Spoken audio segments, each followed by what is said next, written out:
John Hell. Thank you very much, Phil. And important team news so far as the Ivory Coast are concerned, because their number one striker, Fofana, is out of this match. He is the man that they would be looking to for goals, but Fofana is out. He's injured, but says he will be available for the semi-final. He's so confident that the team will go through. Ivory Coast playing in the orange and white, and Zambia in the white strip. And here is the Zambian lineup. So they do have Kalusha, number 11. He's named Borlaya. Everybody knows him as Kalusha. He plays for PSV Eindhoven. He was the man whose goal defeated Egypt and sent them back to Cairo. And Webi Chikabala wears the number 8 shirt. He played in the first match, was dropped for the second, and has been brought back for this one. So Chikabala regains his place, and there's another change as well, with the tall defender left out of the match, who played, that's what he came on as substitute in the first match, and he's out of this one as well. So there we have the two lineups. Neither of these sides, of course, has ever been through to win the final of the African Nations Cup. Two of the 4 out of the 12 originals who have never won the ANC Cup. So who knows, this could be the first time for one of them. Certainly whoever gets through to the semi-finals will feel they have a very good chance of making a little bit of history for themselves. The Ivory Coast coach is Yeo Martial in his second spell in that position. Funnily enough, the Zambian coach, Sam Endlove, is also in his second spell, having been sacked at one stage and then reinstated in fact. There's the first free kick.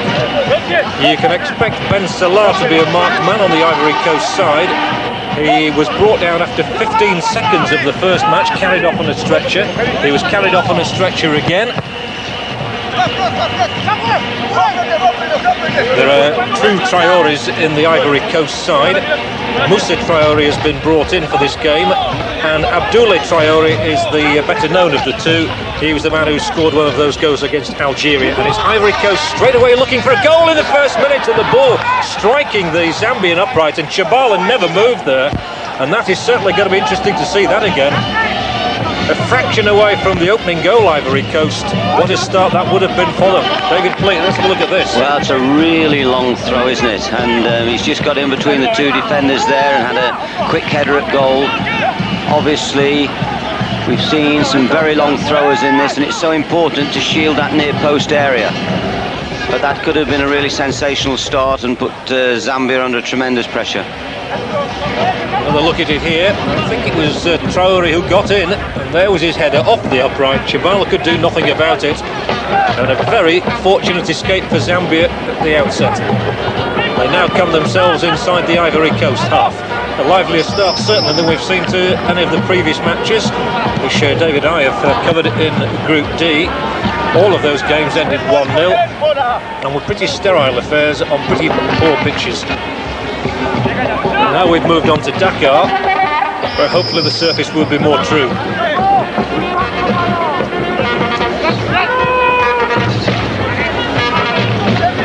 So at least now we're through to the sudden death stages of the competition as McKinker wins a throw-in. And you can expect to see a bit more devilment about the matches. There's no point in playing for draws now. No, I'm quite sure that both teams are going to open out. Personally speaking, I would love to see an early goal, which will even more open up the play. Here we get that same throw situation where all the Ivory Coast players are back there defending in depth because they know that ball's going to be hoisted into the box. I think it was Kalusha, there's our counterpart from Zambia. Kalusha in fact goes over there to orchestrate this corner kick with Chambeshi. Now Chambeshi has been brought into the side today in place of Watayekini. It's the one position they seem to have been unsure about. They've alternated 3 players now in that position. And also today there's a return for Melu, who played in the first match. Big strong lad, was omitted from the second game, and he's won his recall as well. They've left out the young striker Umbasila, and they've left out Makwazi, who played in the first 2 matches. So a number of changes made by Sam Endlove, the Zambian coach. Ivory Coast changes were forced on them with the injury to Fofana in particular. It's a shame he's not playing, David. It is. He's a very good dribbler. He's a very hard player to shake off the ball. He's done particularly well in France. That was Mawitmus striding forward, and good movement off the ball, but good strong tackling in midfield from Ivory Coast, who qualified in a group above Morocco, Niger and Mauritania. Now, no trouble with the last two, but to qualify above Morocco was an achievement. They in fact lost 3-1 in Morocco and then beat them 2-0 in the return game. And so far in this African Nations Cup, they have scored a resounding 3-0 win against Algeria. That surprised a number of people, and they were held to a goalless draw by Congo. There's Ben Salah, one of the more experienced players. He plays for Le Mans in France. 8 goals this season. Le Mans second division side in France nowadays. Free kick taken by Gagicelli. He sounds more Italian. This time Chibala does come from his line to take it. David Chibala, who's moved back from Argentina, where he was playing for Argentinos Juniors, to the Wanderers club in Zambia. Dangerous there, and he might have picked up a knock for his troubles. Malenga just allowed it to run a touch then, and played himself into trouble.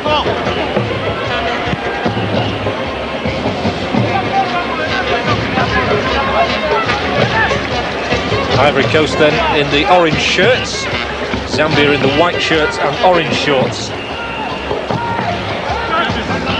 Reminds me of the old Luton Town strip. Used to be rather nice when you used to know club strips automatically. Nowadays you've not got a clue what they're going to play in. Zambia on the attack with Chikabala reintroduced to the side. They're expecting a lot of Webby Chikabala. This is good running. Kalusha. Sweeping up at the back is Melu, and that's a nice ball out to the right hand side for Chikabala, just able to keep it in. It's certainly a better surface than the one that we saw at Ziguinchor. Dispossessed, and a good break on down that left touchline from the number 13, Moussa Traoré. He was a little unfortunate, it just ricocheted away from him. It was Moussa Traoré. I don't really believe that Ivory Coast did themselves justice, although they won splendidly against Algeria, and I think that the better pitch, the better surface will help them, and will breed a little bit of confidence. Yes, it's obviously in the minds of the players when you're playing on a less than good surface. Certainly a very African feel about this match. You can hear the bongos in the background. Ivory Coast competing in their 10th finals. They've always managed to get through as far as the finals, just about. It's their 5th in a row, but they've never won it. So they're due some success. The Elephants, that's their nickname. Zambia are the KK11 for obvious reasons, after Kenneth Kawanda. There's one for Traoré to chase, but could be allowed to run through to Chibala by that experienced defender Samuel Chomba. So no goals as yet, and yet there has been a scare. We saw Traoré put a header against the Zambian upright in the very first couple of minutes of the match. Sam Ndlove, very experienced, he's known as Zoom back in Zambia, and he was absolutely crestfallen when his side got beaten by Swaziland. His job was on the line. He reorganised, he brought in players from outside, players who'd gone to other countries, and since then they've not looked back. Qualified well, although they did lose to Ghana in their second game. Very good goal it was too by the Ghanaian Pele. Goalkeeper Alan Guameni, who plays in Casablanca.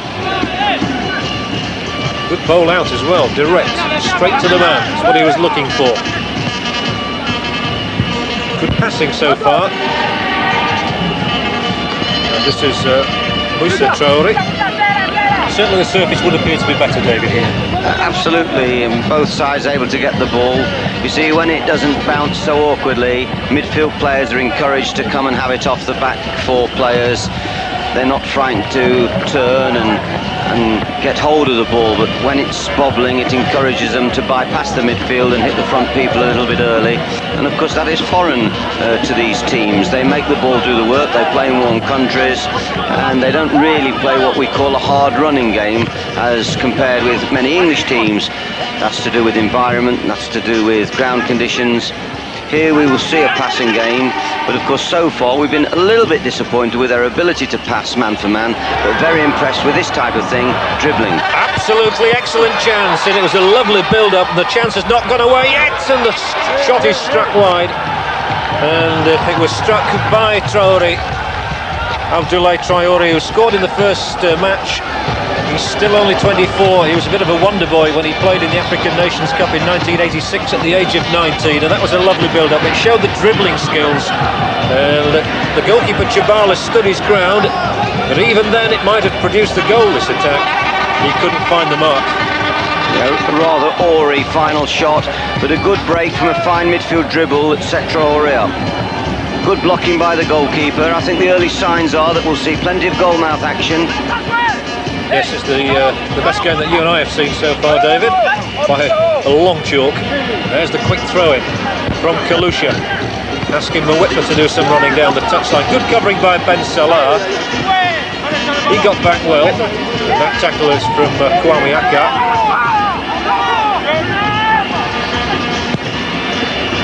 Good long ball hit to the edge of the penalty area. They're finding their men well here, Zambia. Ivory Coast getting enough bodies in to knock it away, only as far as Mwitma.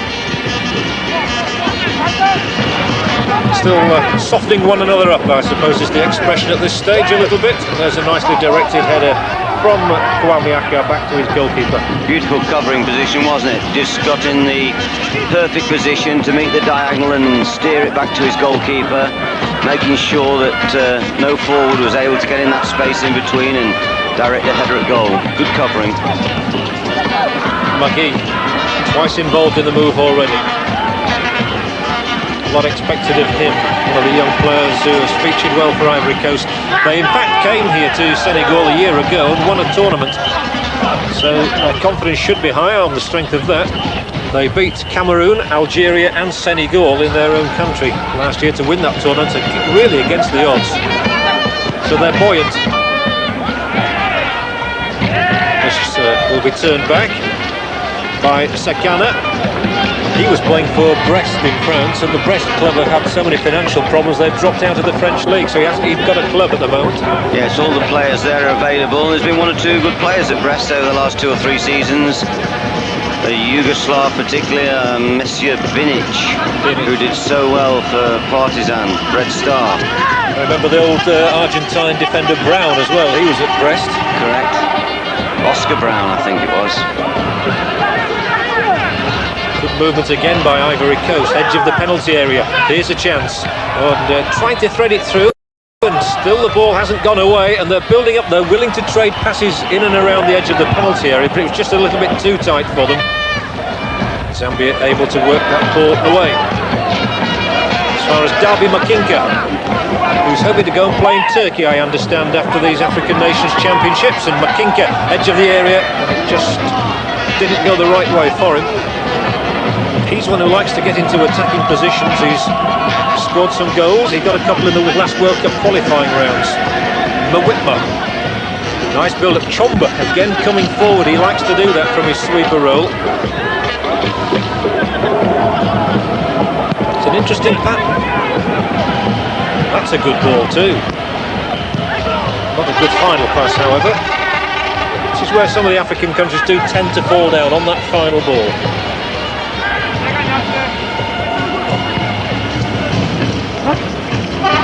Back from Kalusha to number 13, who is Changwe, Whiteson Changwe.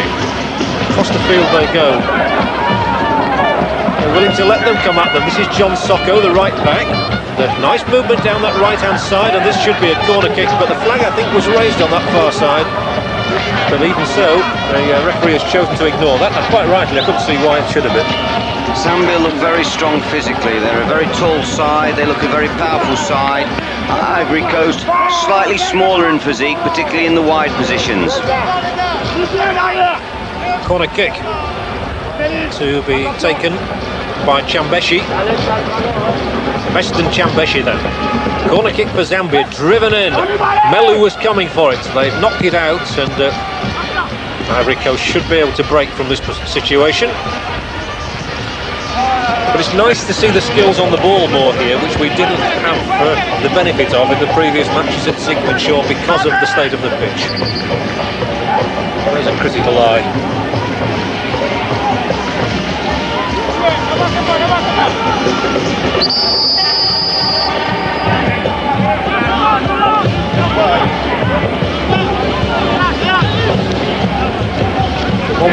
One thing we have commented on, David, has been the standard of refereeing so far, which has been excellent.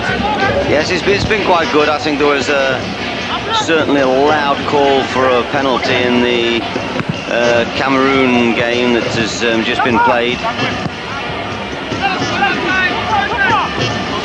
Yes, Cameroon's game, which they won by 1-0, a late goal against Senegal.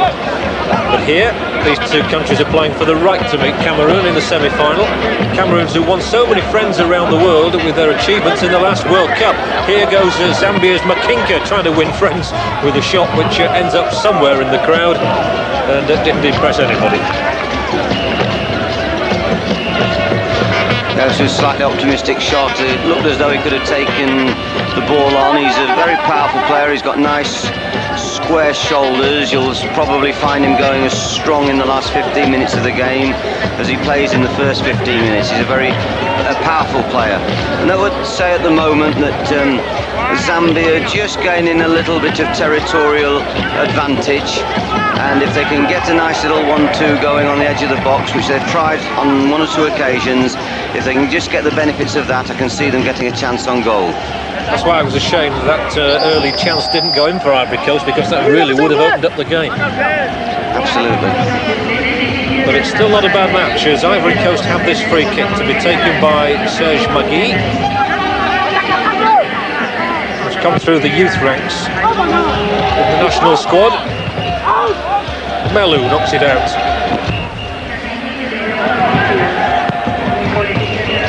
Well, it's a strange ball, but it found the man all right. It's dealt with by Chomba. Straight up in the air from Makinka.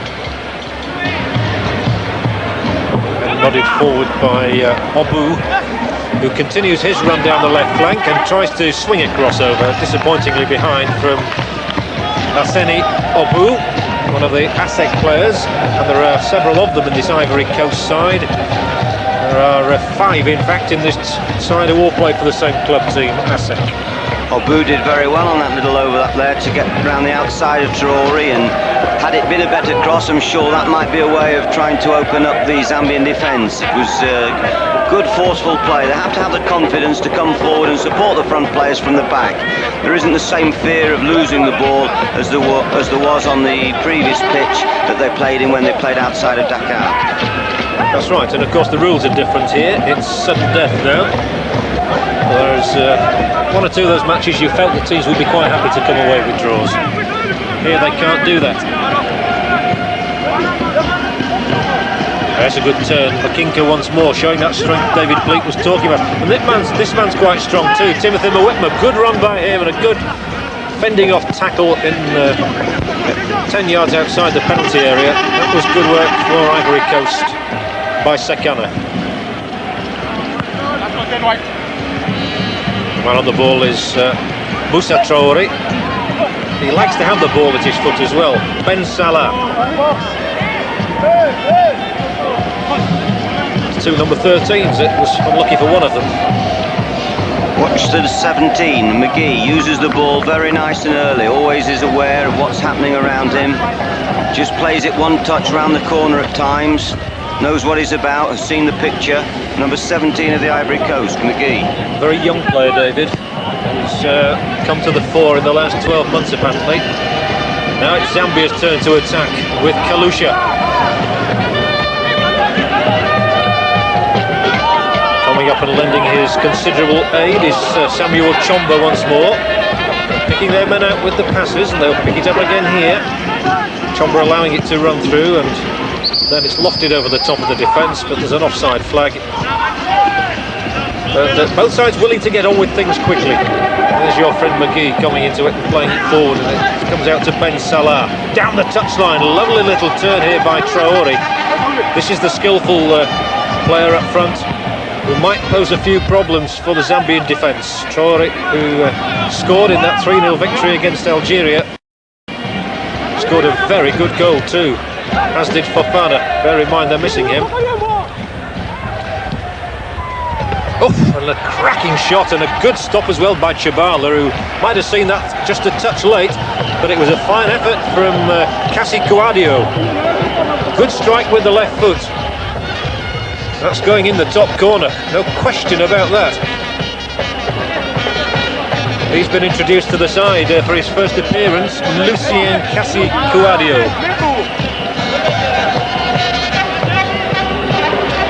Ben Salah with the corner.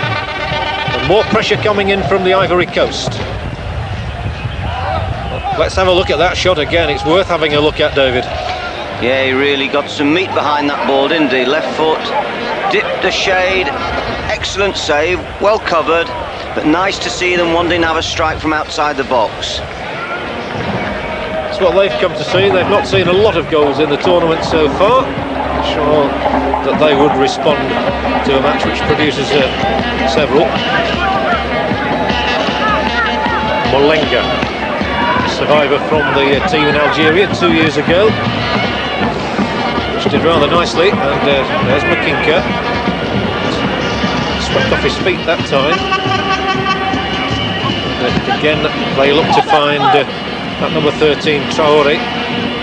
Here's number 10, also named Traore. And that's Makinka getting back.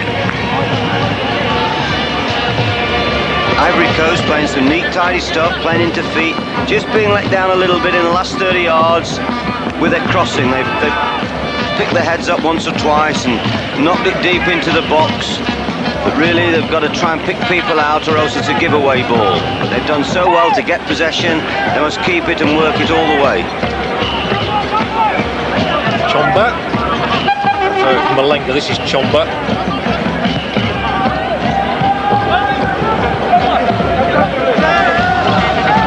Not seen much yet of Kalusha.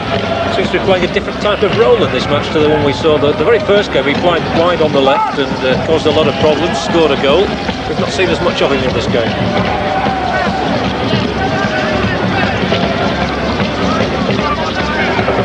Starting from the back now with Gagicelli.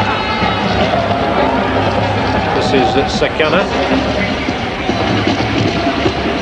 Two highly experienced players. That's Gagicelli on the ball now. He's the captain. Has been playing international football for a number of years for the Ivory Coast. There's a Sakana here.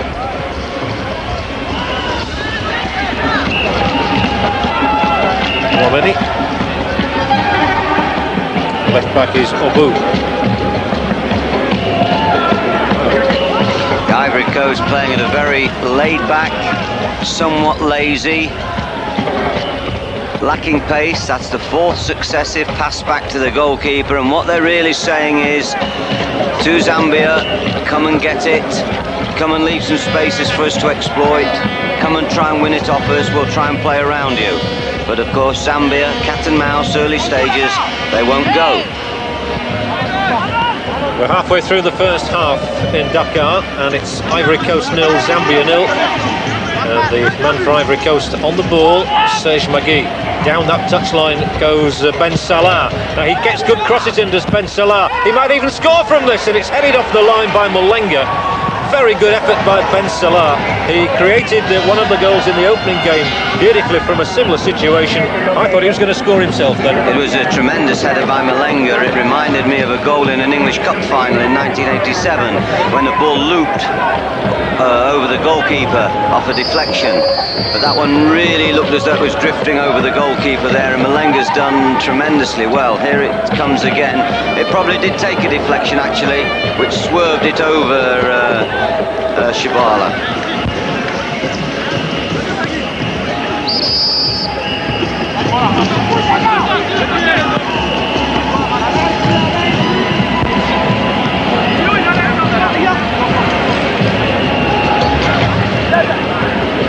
There goes Kasi Kouadio. Over the top it goes.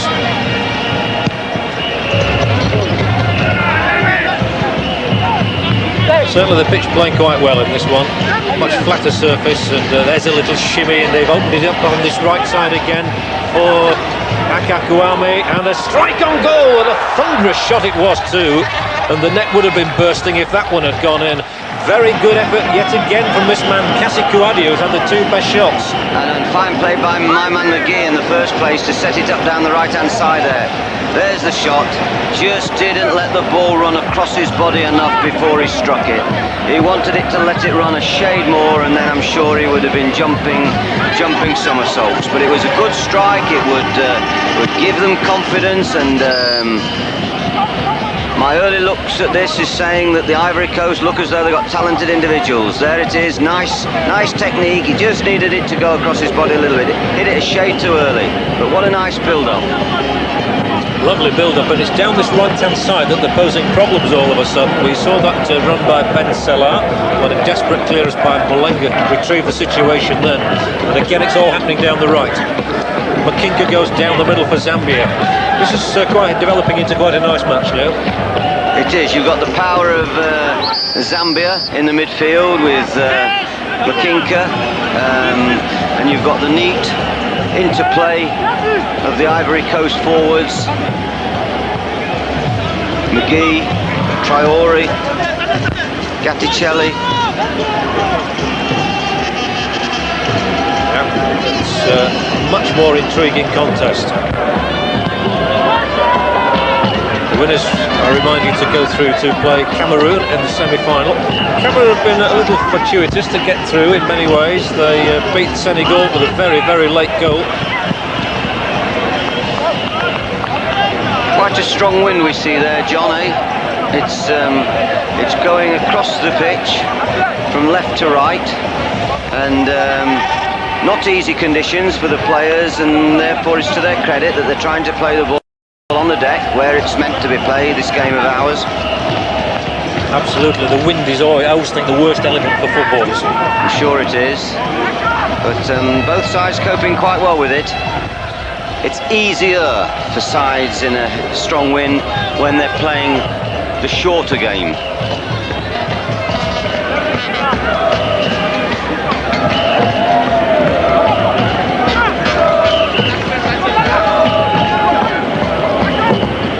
Melou tries to pick out his man in front of him. There's Kalusha, and free kick given. But still a good 30-35 yards from goal. So far, Goumeni has had a relatively quiet time compared with Chibala, who's had to make one very excellent save. So that shows that Ivory Coast have done their stuff in midfield and in defence. He's going to have a good run at this one, and I'm afraid that's points in a rugby match, but it counts for nothing in a game of association football from Melou. Yeah, high, wide and too handsome. Went for real power and struck the ball below the middle part, and it rose far too high. As the leader of the band, yeah, Martial is the leader of the Ivory Coast team. We got a glimpse of him a moment ago. He's done very well with this side over the last couple of years. He was appointed in 1990, having previously had office until 1988, and 2 years away from it.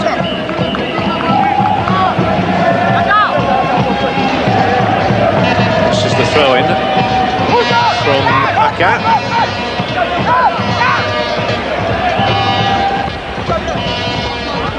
Kinston with the shorter throw-in, nicely angled however, and they're able to keep the attack going again. It comes down this right-hand side, Aka's ball cut back, and dealt with capably, but still onside.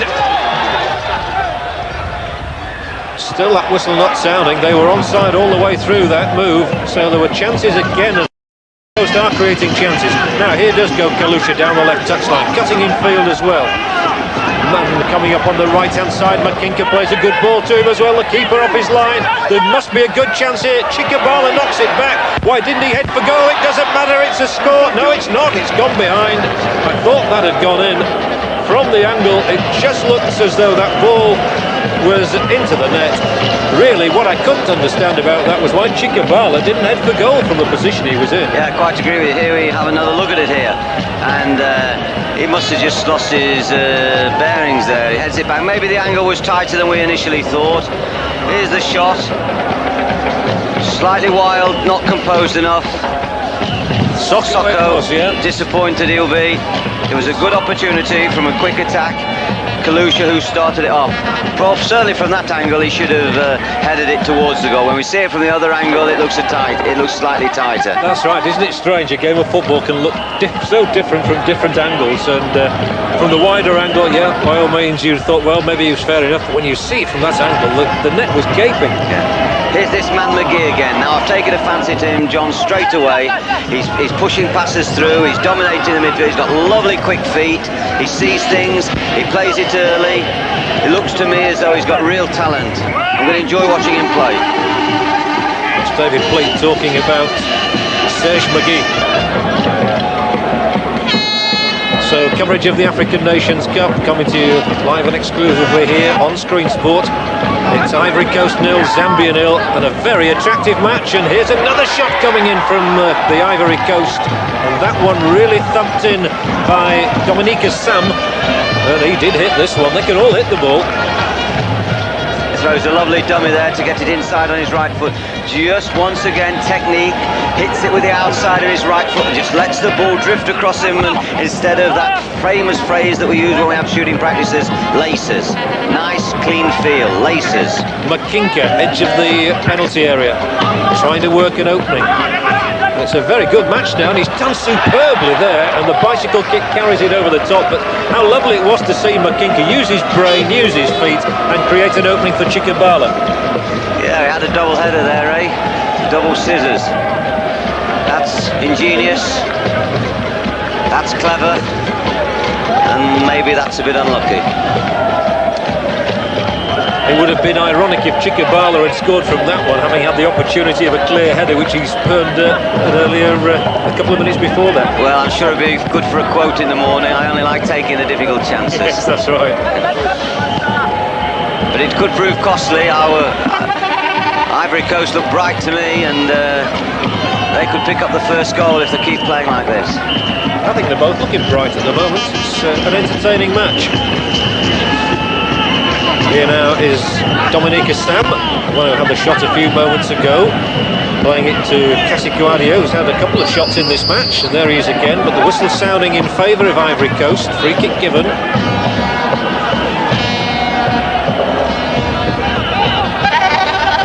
It'd be so good to see the ball in the net. I'm sure we'd have a quite eventful match if either side scored before half-time.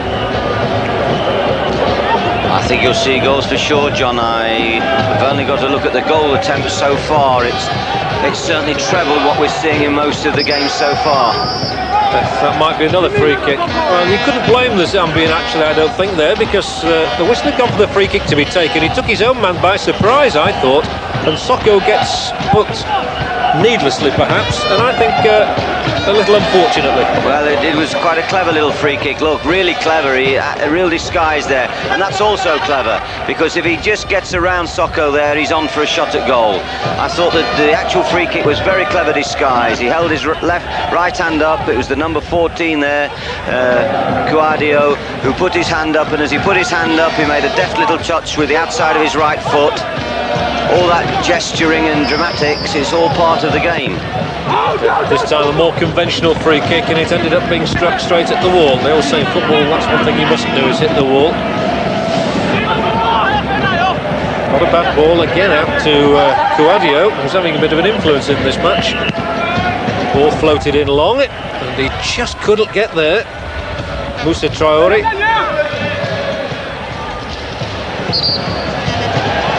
Well, I don't think that ball ever went out there. The linesman thought it did. Yes, I think the linesman there, the rule says that if the ball comes back off the flag, of course it's still in play. I would suggest that they might have made a mistake there, that ball's still in play. It's produced a corner for Ivory Coast. They get nothing from it. So not the best of clearances. So they'll be able to turn the screw a little bit more and resume the attack with this throw-in from Kwame Aka. Ben Salah. He's going to get a free kick for that. The meat in the sandwich. But here it is. Now, that ball surely never went out. Never mind, it doesn't matter. Nothing happened from the free kick.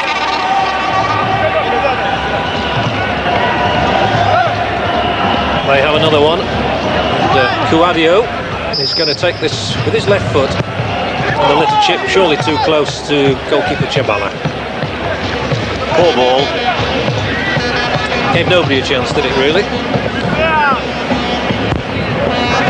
Soccer's clearance high over the halfway line.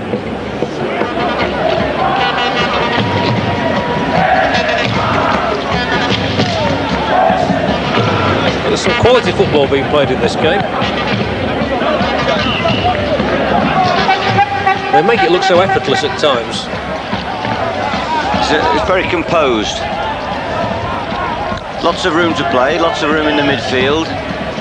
Neither side really pressing and condensing the space and making it difficult or too difficult for people to get hold of the ball and control it. There's a chance to play if you're good enough to play. No one's trying to destroy the game. Both teams are accepting that when the other side has the ball, they're giving them the respect. And they're not trying to play a high-pressure game and win the ball early. Again, there is space there, as you see. The lofty pass easily cut out this time.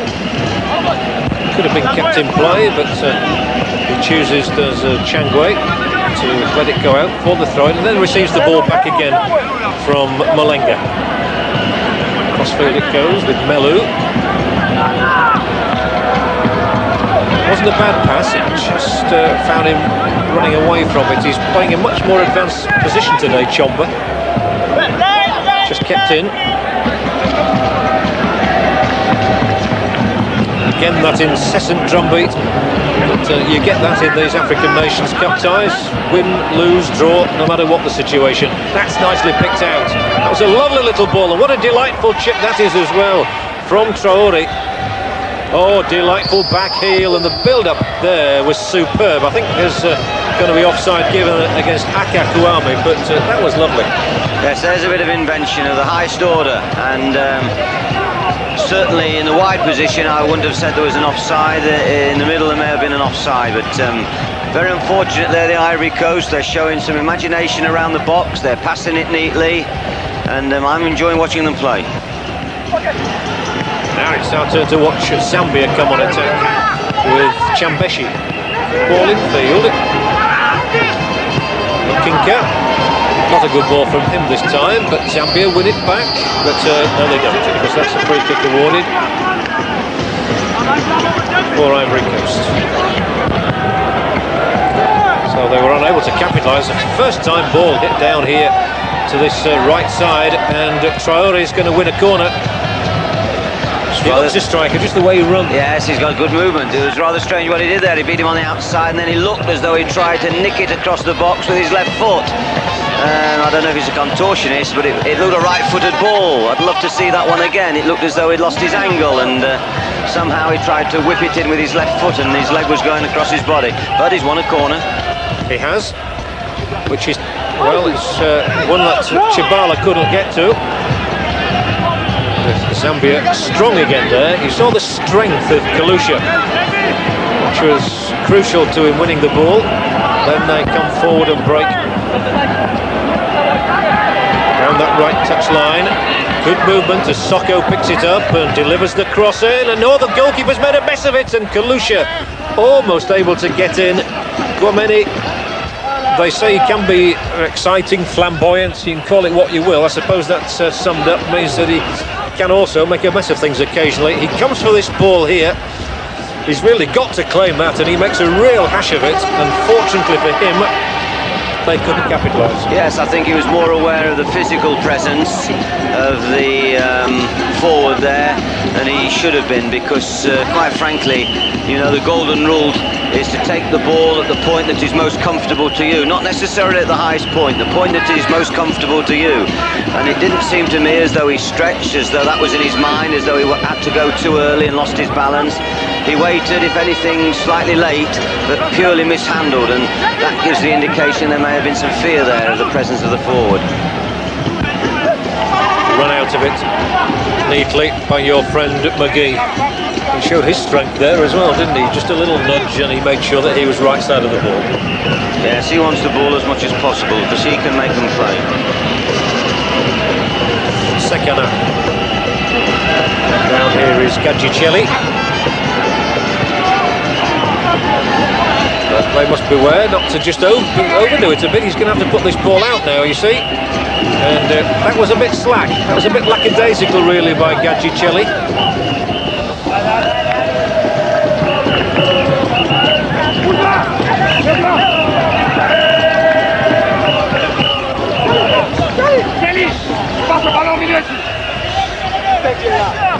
Corner given. Quite rightly so. Saw some of the local aficionados there, and once more the goalkeeper comes and can't get a fist on it. It doesn't matter though, the whistle had gone that time. There's the big fella Chomba who'd gone up for it. He is a big lad.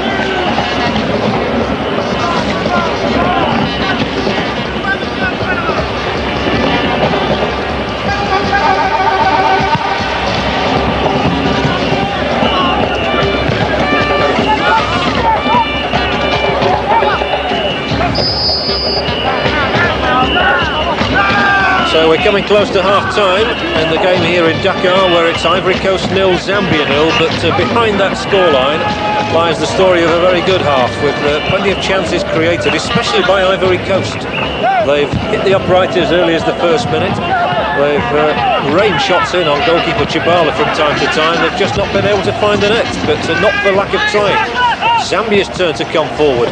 Now the break might just be on for Ivory Coast. If he can show him a clean pair of legs here, there is something on. He's got a man coming up on his right. Oh, the offside flag goes up to spoil it.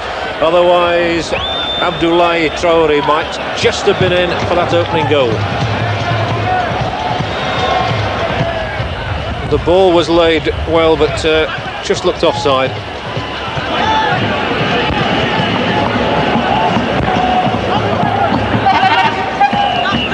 It can be difficult for a linesman to give those, and they're running at pace.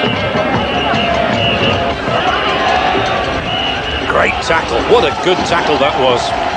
But Whitmer had come through to try and win it. Well, they all know how to use a shoulder, don't they? They all know how to get in there and make sure the other man doesn't get to the ball. And this is a rather theatrical dive by Oumar Ben Salah. Although it's going to produce a booking. It would seem to be for Weston Chambeshi. Ben Salah got carried off on a stretcher twice in the first half hour in the first game against Algeria.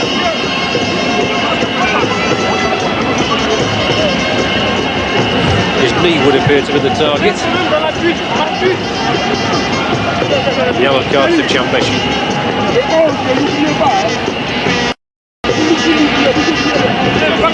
It certainly looked as though he got a clout there. Yes, he was no question a marked man in the first match, and he does play well down that right touchline, doesn't he? He creates well. And a note is made of the booking. Yes, and you see on the table there, quite possibly the passports of the players. Age checks, country checks. That's right.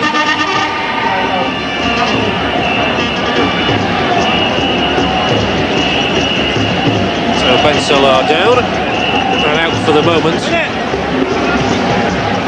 Well, there is that story of Lamptey, how he was literally smuggled across, I do believe, to Belgium to play, wasn't he? Yeah, absolutely right. That was the point I was trying to make. You know, some of the African boys playing youth tournaments abroad and do tremendously well, and people look at them and they look at the power and the precision and the pace that they have, and they wonder, you know, is that a 14, a 15, a 16-year-old? They look like men.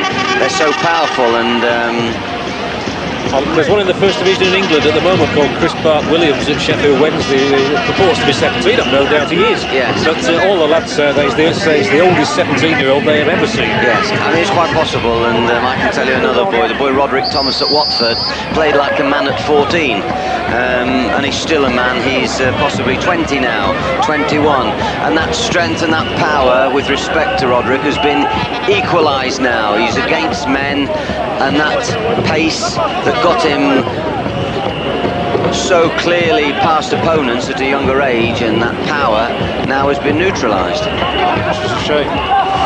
Whatever happened to Nwagiobi, David? There was another one. Yes, he's a qualified chemist working in North London. Very nice chap.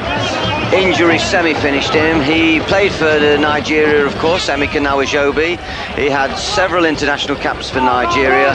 He was a fine ambassador for his country. He was an excellent player, and he had a very good career at Luton. I took him from Dulwich Hamlet one cold, frosty November night, and he did very well for me, and I'm pleased he did well for himself.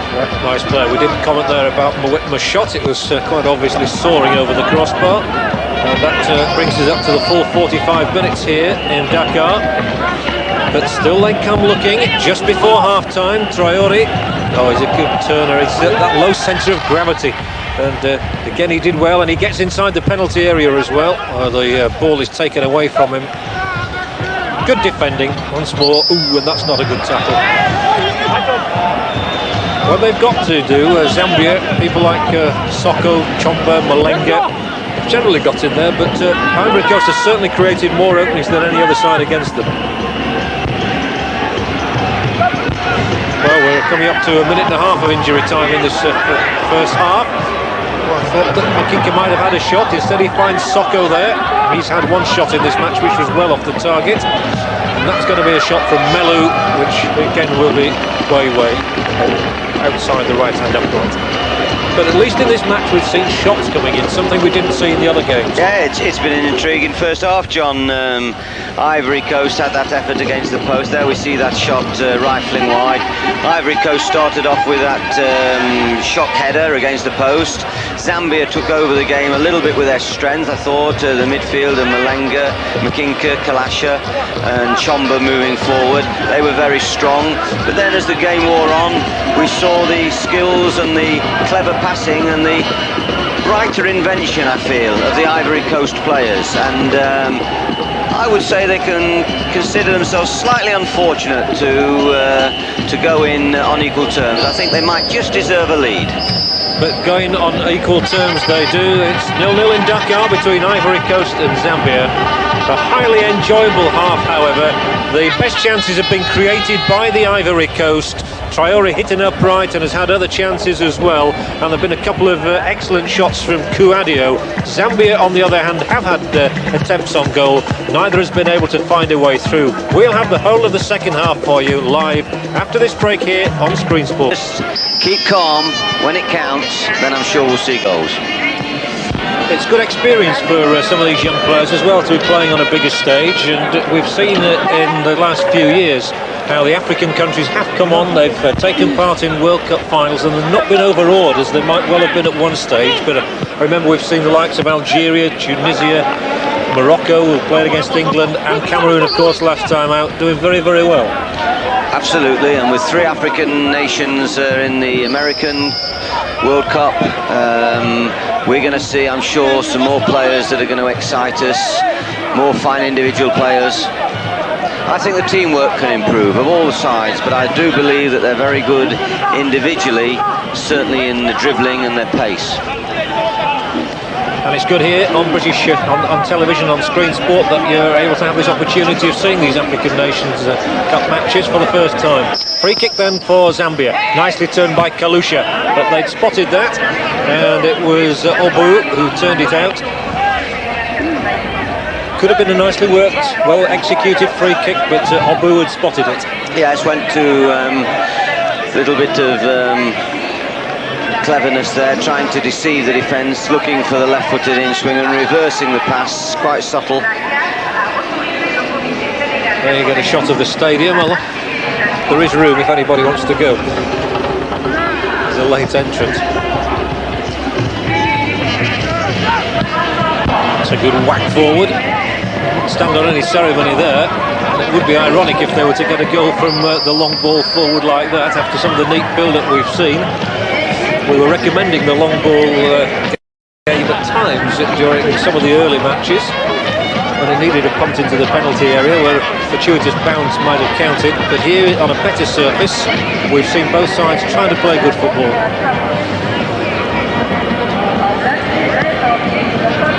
Laid forward by Changwe. That's great Chikabala. The cross end wasn't a bad one, and once again it's Obu who's featuring prominently in these opening minutes of the second half, who gets it away. Good start this by Zambia. Soko turns inside his man nicely. He looks a good right back. This is a nice move. Malenga's cross beyond the goalkeeper, deep but into the side netting by Kalusha. Good move. Yeah, a good chance. A cleverly flighted ball, wasn't it? Just teased the goalkeeper enough. He can't get there. Oh, it looked a good chance. It was an acute angle, but if he can just screw that ball back across the goal, anything could have happened. Yeah, it could have gone off a leg or anything, yeah. Somebody who's impressed in this match, perhaps more than in the previous two, has been Soko, who's made one or two good runs. Yes, he's a strong right back. Zambia looked the stronger at the start of this second half. Just for the moment, it's early days yet. Back pass good to Kwameni.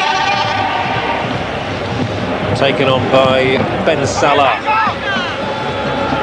He's had his share of injury problems in this tournament already, and Zambia hustling well to win it. That's excellent work.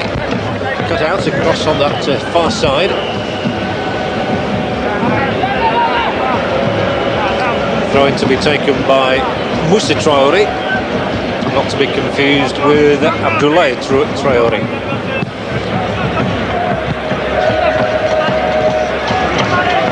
Now Makinka. That's a lovely ball through from Makinka, and just Kalusha finding himself hounded out of it. There were a lot of bodies in there. But Zambia certainly have started the brighter of the two sides in the second half. Yes, they're powering forward.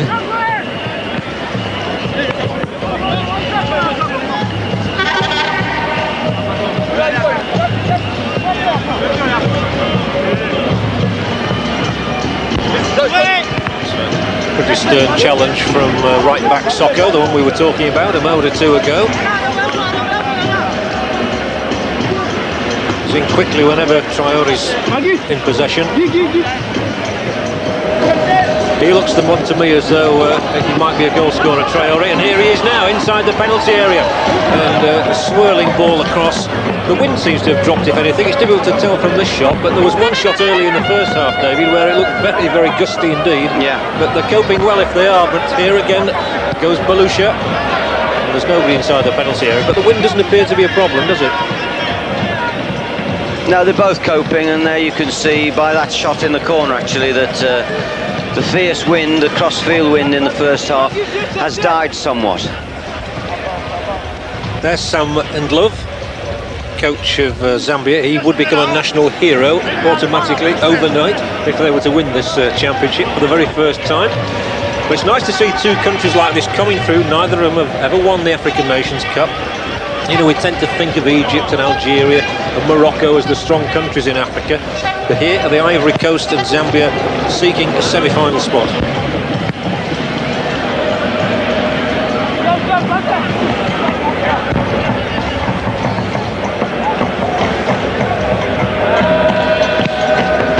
The Ivory Coast's best finish on 3 occasions. They've finished third, 1965, 1968 and 1986. Zambia reached the final the very first time they competed that was a bit high, in 1976. And still Zambia's greatest claim to fame was that 4-0 victory over Italy in the Seoul Olympics 4 years ago, or 3.5 years ago, to be strictly accurate. When Kalusha got a hat-trick. And it's Zambia with this free kick. It's as though Melu will take it. Up goes Chomper for it, and Melu does strike it straight into the back of one of the Ivory Coast players, and now it's the Ivory Coast turn to get a free kick. The referee's had no problems at all today. He's just booked one player, John Socko, and he got kidded as a free kick.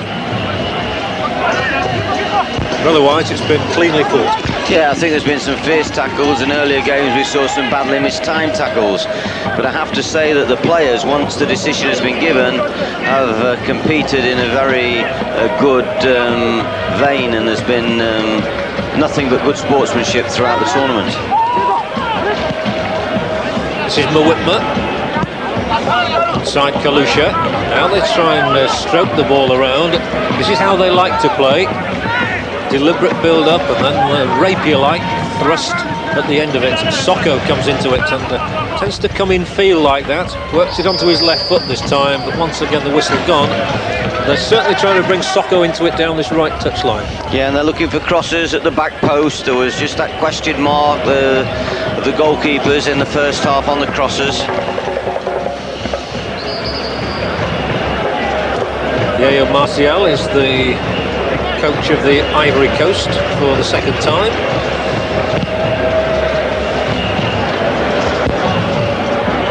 He was in charge here 12 months ago when they won that African tournament. Mwitma, he's a long stride, Mwitma, and it enables him to get away from people.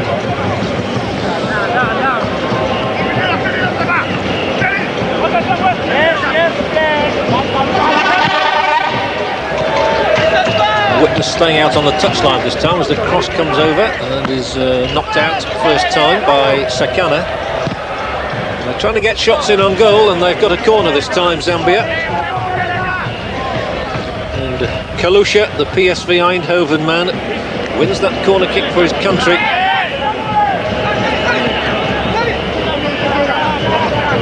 Already in this second half, Zambia have had 3 attempts on goal, which is as many as they conjured up in the whole of the first 45 minutes, so they've picked up their play in no end. They have a corner. Oh, it's gone all the way through, and the header was by Chikabala. Fortunately for Ivory Coast, Guameni was in the right place at the right time. Well, I think Chikabala there was taken by surprise, wasn't he, as the ball bounced through. My word, straight at the goalkeeper really, either side, and the goalkeeper's in trouble. He was, although to be fair, David, Ivory Coast did have 2 men on the line. They were parked there, so they were doing their job. They were on sentry duty. Here's Socko. Plays it with the outside of the boot, flicked on by Chikabala. A good clearing header. Now they string it together. And McGee plays the ball to the edge of the area where Socko is there to sweep up once again and clear for Zambia. Finds his man Mwitma. This time Mwitma's knocked it too far ahead of himself, enabling Aka to get a foot in. Mwitma needs to vary his game a little bit. He wants to run it all the time. Every time it comes to him, he's looking to set off on one of these rangy runs. Here he goes again. Can he use people? Well, he's done it. He has. He was listening to you, David. Brought Kalusha into it. Now it comes out for Socko, trying to thread it through the middle. Still there. The defender sticking to his job. Oh, and the back pass. Well, that was certainly rather ill-advised from Kasi Kouadio. Signs of tiredness, possibly, John. I don't know. I just sense the Ivory Coast, they're not as bubbly and as bright as they were just prior to half-time. Because we often say in football, no 2 halves are the same. That's very, very true. They don't look quite as sharp, although there, you see, they nearly got on as Eston Malenga just delayed a back pass. That's why you tend in football matches to get more goals in the second halves of games, isn't it? Although they're all professional athletes, there is bound to be tiredness sets in at some stage. Plus the fact, of course, John, the first half is a careful game. The game doesn't really open up until the last 25 minutes when games are tied, when people decide, right, now we've got to go for a win. So I think you can bet your life that on any one Saturday, whenever you look at the football scores, there's always more goals scored in the second half. Always. In fact, I saw a game on Saturday, David, where they didn't have bothered for the first 45 minutes. Nothing happened at all. I shan't ask you where you were, John, but I heard you were down the Nile somewhere. Yeah, that's well. Socko. It's a touch, but they read that again. Getting men behind the ball, and this is a one-on-one situation which could prove dangerous. No, he's defended well.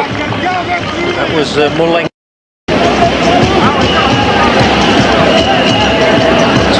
Abdoulaye Traoré still looks the most dangerous front runner on the Ivory Coast side.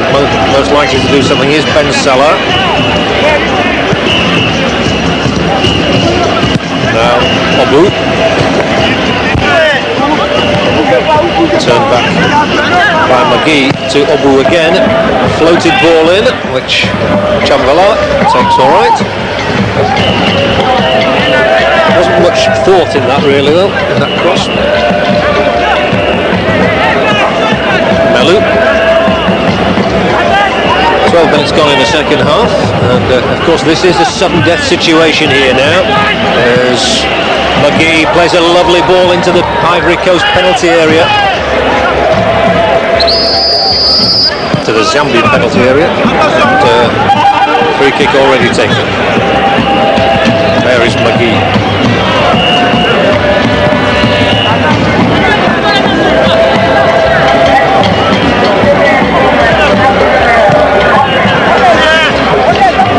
Tackle's snapping in a bit at the moment. Whitman trying to play it wide, and this gives the Ivory Coast a chance as the ball comes in. It's Socko's there to knock it out. And there will be a free kick awarded here against Kassi Kouadio. Note the way they take the free kicks very quickly, both sides. As soon as the free kick is given, they place the ball down and they're in motion quickly. That's good play. Makinka. And they come striding forward onto this one, and he's onside. And this is a good chance, but it's too far for Chikubala. It wasn't really a good cross. He was looking for somebody at the back post, but it was too long. Nice move though. They timed the pass through well. Makinka made a good break. Slowly turning the game round, but they need a goal. Yes. So many of the matches have produced goals in the last minute, haven't they? We wonder if that's going to happen again. Socko's throw-in. This is danger. And, this time he does hold on to the ball. Chibala. Free kick.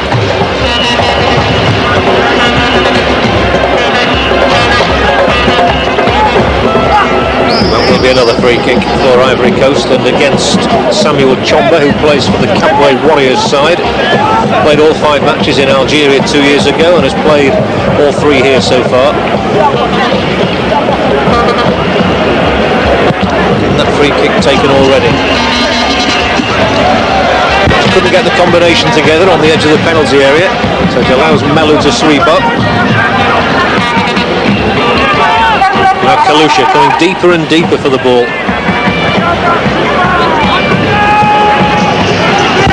Forward from Chomba to Socko. Socko's ball flat, but it found the man all right. Makinka.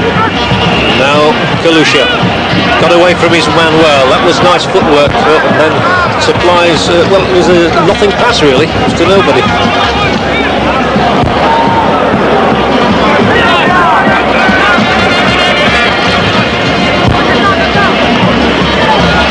Deliberate build-up. Socko again chooses. He nearly always comes inside, doesn't he? So as a result of that, we've had an hour played without a goal. Now they try to build it in the midfield with Melu coming forward. He's not often been in the other team's half. But again, Ivory Coast snapping in, winning the ball.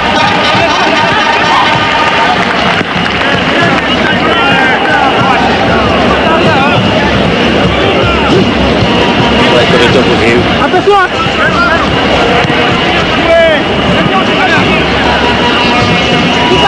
Lovely control on the knee, on the chest. They do like to show their skills. Nothing hurried about it at the moment. Kalusha doesn't seem really involved. He's not getting there today. His club side were beaten for the first time this season yesterday in league matches, PSV Eindhoven. High-Octane, I believe it was, David, was it? 1-0? I believe so, and that That should be even more of a spur to Kalusha, because although Bobby Robson obviously has agreed to release him for this tournament, here he is. And he might have a go now. Oh, and he does have a go as well, and it flies by. We were talking about him, and he produced a shot here which could have opened the way for a first Zambian goal. He was obviously having to angle it to beat the keeper, and it just went wide. Essentially a left-footed player, can obviously strike balls with his right as he did there, but he's happier when it's on his left side.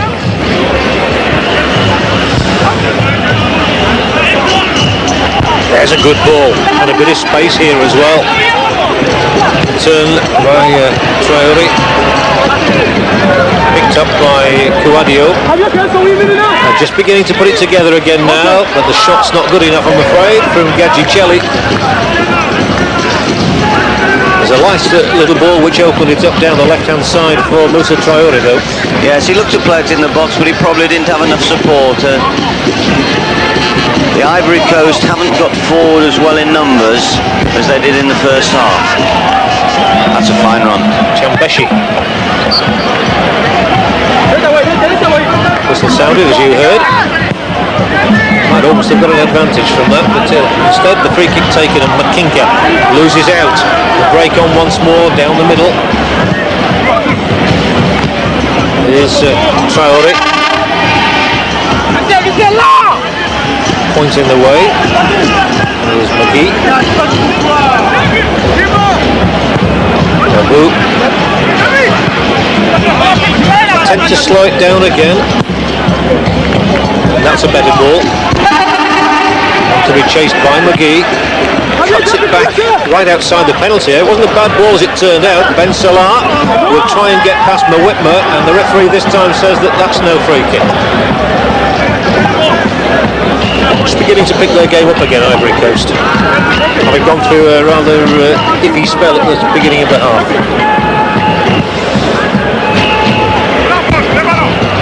There goes Chikabala. He drives the throw. And so did Sekana. And it was awarded to Sekana.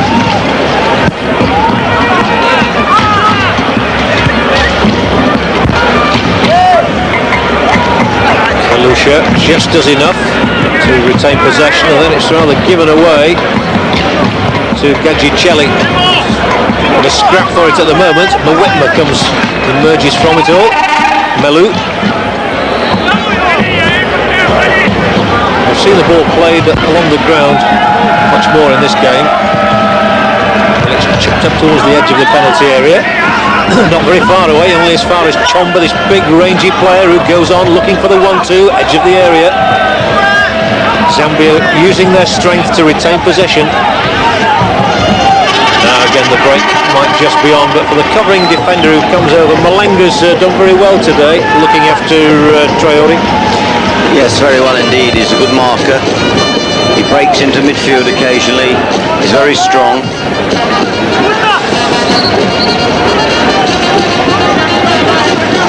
The amount of chances and half chances both sides have, one could be critical and say that they lack that finishing thrust, they lack a cutting edge. There's an example. Absolutely. Rather a wayward shot. Very wayward indeed from Moussa Traore. It is a shame for Ivory Coast that Fofana's not fit to play in this match. He might just have made the difference. Yes, he's a very aggressive dribbler. He can power his way through and take on 2 or 3 players at a time. I know that when Glenn Hoddle first went to Monaco, he was most impressed with this man's power and strength at dribbling opponents, and it wasn't just one person he took out the game. He could go past 2 or 3. I saw another player at Monaco called George Weir. He's very impressive, David, as well, who plays for Liberia, I think it is. It's a shame they're not through to these finals. The audiences would have enjoyed seeing him play.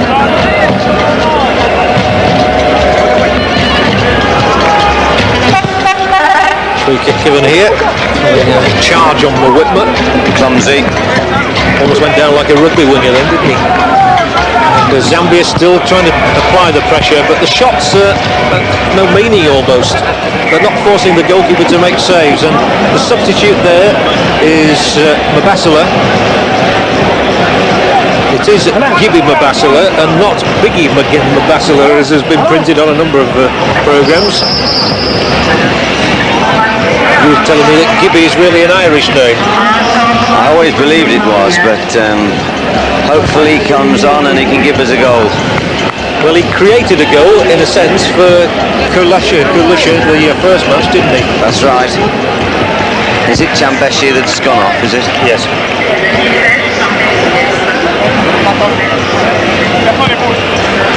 Mabasala is essentially a front player, so that shows a bit of imagination on the part of the coach, Zoom Endlov.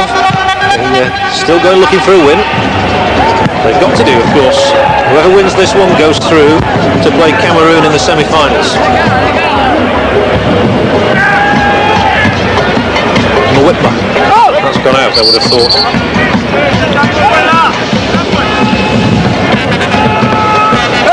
Well, the longer it goes on, the more they'll be thinking a last-minute goal would do nicely again, as if it did yesterday's matches. Cameroon winning in the last minute.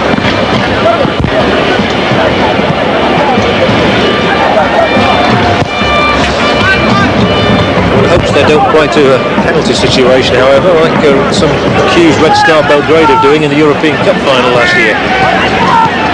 Here is Mabasala for the first time. Obu has gone with him every yard of the way. And he wins the throw-in as well. Tremendous pace there. He's had a good second half, Obu, hasn't he? Tremendous pace on the turn.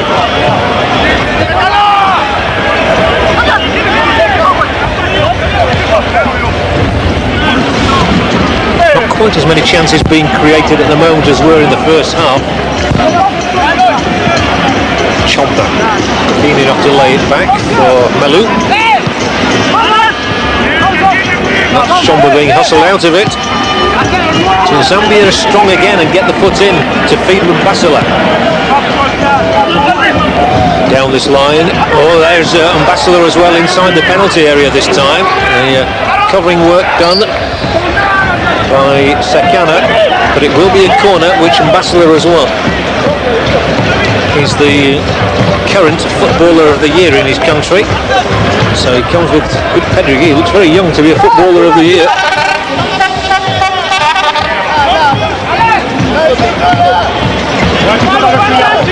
Corner, Zambia, taken by Kalusha. Well dealt with, acrobatically turned aside, but then Ben Salah goes on and is brought down. There's been more stoppages in the second half somehow. Yes, certainly Ivory Coast haven't had the same rhythm that they had in the first half. They haven't been able to create that space on the edge of the penalty area that they did when they were getting shots in. I remember two in particular from Kouadio. He's not been able to get forward into those positions. No, the passing was more fluent, and because it was more fluent through the field, they were able to get bodies forward. This half, they're being out-fought a little bit in the middle of the field and out-strengthed, and as a consequence, they're not able to get up the field in numbers through their passing. And this might be a booking for Gadjicelli for his tackle on Makinka. It is. So the captain of Ivory Coast, Joseph Gadjicelli, earns a caution for that.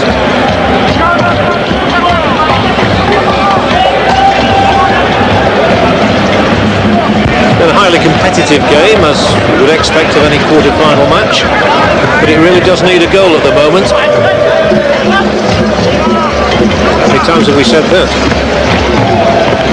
Yes, the first half was bright and breezy and was making us sit on the edge of our chairs, and now we have a half where we're yearning for this first goal to make the game come alive, because the game has lost that rhythm and pace and bounce that it had in the first period. It was exciting and it was fast, and this half now has become more of a game where Zambia are dominating the midfield and the Ivory Coast really are hanging on, but because the build-up is slow, they're unable to get into positions to create chances. This might be a chance, unless no, the defender's done well there. went with him every inch of the way. Never really looked like getting past him. And then the bowl out good, finding Ben Salah on that touchline, covered by Chomba. Can do no more than lay back to Aka. I'd long to see them put something together. But again, Socko had come across from the right back position, read that well, intervened when necessary. Kalusha. What they'd pay for a goal from him now. Strong running again here, Whitmer I think it is, and the shot on target, and now they do get a shot in, but the goalkeeper, Wameni, is equal to it. There's an outstanding save. Look at his positioning here as he turns on the edge of the box, perfectly positioned, right down his throat, on the edge of the 6-yard box. Well done. Well done indeed. Here's Kalusha. Whitmer's gone down the left touchline. That's going to be too long. It's an aimless sort of a pass, that one. Very rare those find anyone.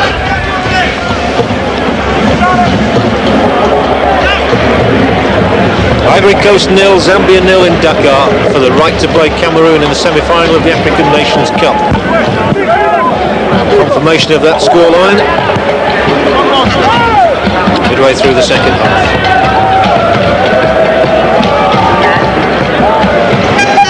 Still the preferred build-up is slow, and Socko now rolls it down the line. There's a good turn to try and get away from his man by Makinka. Just couldn't play it into the path of Mbasila though. And for the first change, Ivory Coast coach Yeo Martial has decided to bring on C. Donald, known as Sia, and take off Ben Salah. Olivier Sia.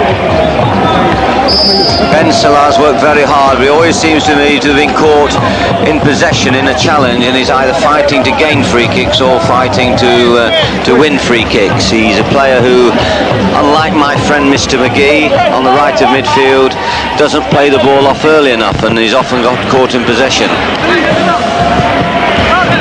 Now Ivory Coast trying to build through the middle with Kasikuadia.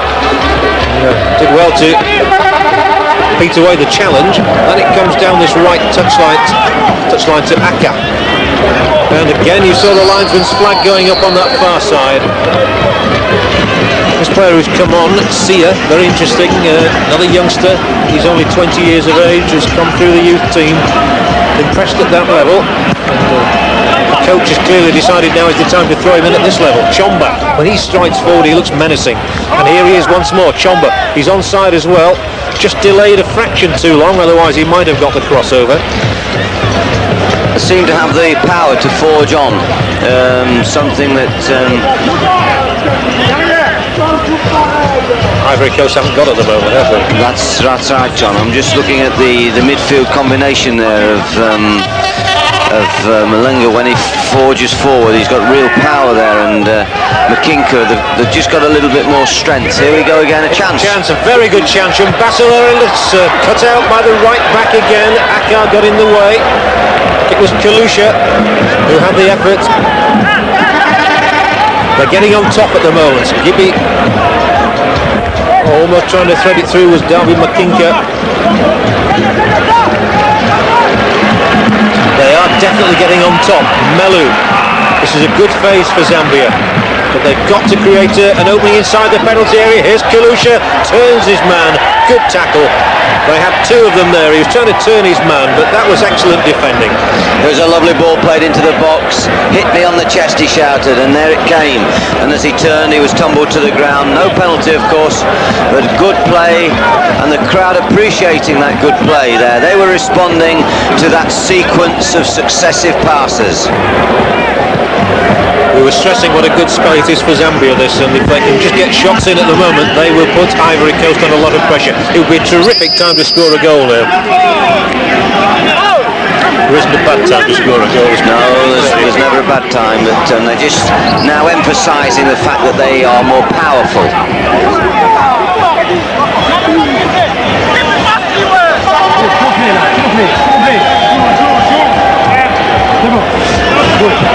There's the board of directors.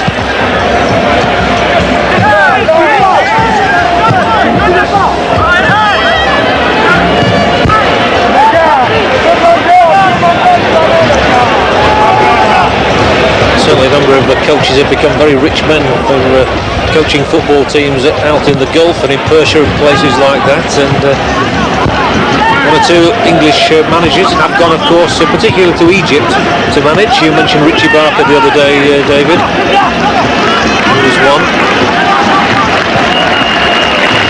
And of course, the English are still seen as the founders of football, aren't they? Yes. The pioneers. This is good play from Zambia once more. They are definitely on top at the moment. They're winning many of these 50-50 challenges as they do now. Good chance here if he cuts it back. The tackling good, and the claim is it's going to be a goal kick. It really was a stupendous tackle there on the byline. Really wonderful tackle. I think it was by Sam. No. He made the second challenge there, the first challenge there by Sekanda. Splendid challenge. He's defended really well. That was a position that you dream of. They've got it twice in the last 5 minutes. They've hit the byline. And it's so difficult in modern football now when you get the ball in a wide position to either make a combination of passes or to dribble past a defender to get to that byline position. The cover forces you inside into the rock where it's more difficult to get an effort at goal. And there's a good ball laid forward, and he will keep going. Will Traore. Still Traore, trying to work an opening for himself or for somebody else coming up in support. This is Sia, and inside the penalty area he goes, and he just can't cut it back. Jabal have got his angle right as well.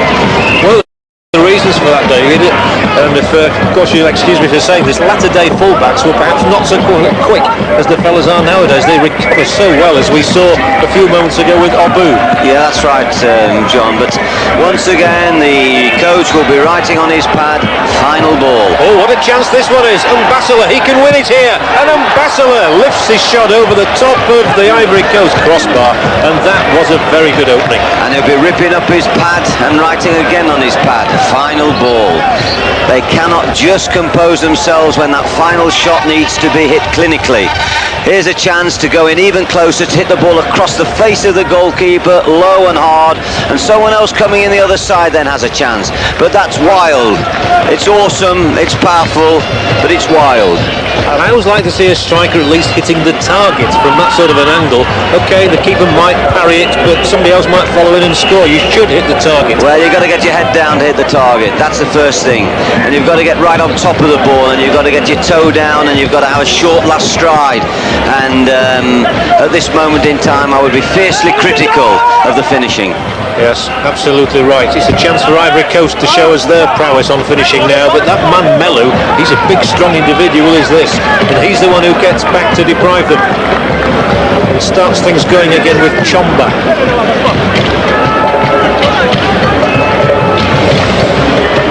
Yes, you'd have to be critical of all the nations that have competed here over the strength of their finishing. The quality has not been good in the opposition penalty area. Yes, they like composure. I think, may I think of someone, a man like Clive Allen should go out there and give a 2-week clinic on how to place the ball into the net when given good opportunities. They go for power at all times, and there's a time to place the ball and there's a time to power the ball. Well, they'll say about Gary Lineker, don't they? His goals all look the same almost. They're all generally delivered from 7 or 8 yards out, and just at one nudge. That's right. Well, Gary has a gift, hasn't he? He can place it over the keeper. He can just hold himself that little bit longer before striking. He waits for the keeper to commit himself and then nudges it over the top of him.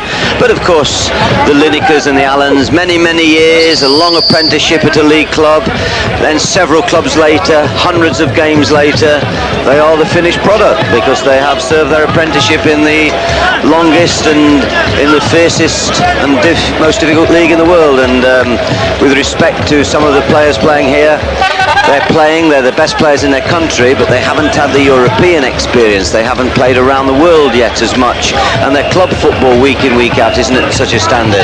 So maybe some of the finishing is excusable, but it can be bettered. Good comment. And now Ivory Coast trying to open things up down the right. Nobody, of course, will ever forget that season Clive Allen had for you at Tottenham, David, when he scored, what was it, 49 goals? An amazing season. and he's still scoring his goals for Chelsea. So this is Ivory Coast and Zambia, and Mbasile, the young striker here who's just come on, running the ball out. The throw-in will go to the Ivory Coast.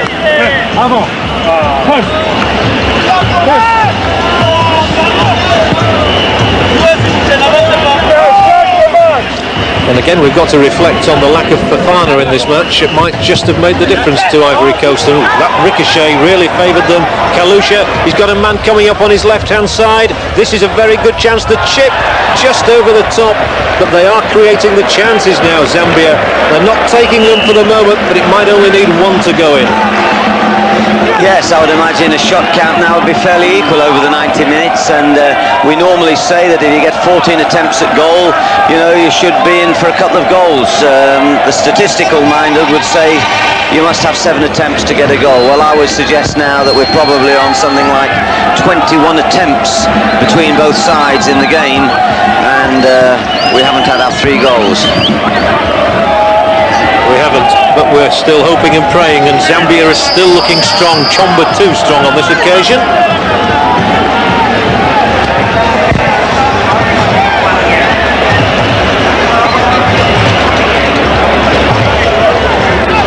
Just overdoes it. It's hard for a big man like him not to overdo it, I suspect. So there's going to be another substitution made. The Ivory Coast warming up. Another man.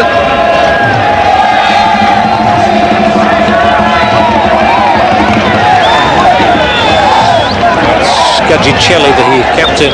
It's a splendid name, isn't it? San Joseph Gadjicelli. Looks to be in trouble. Might be able to have a look at that in a moment. Here it is. He's wrestled him to the ground. He's landed awkwardly. Chomba almost trotted him on the way past as well. He screwed him into the turf.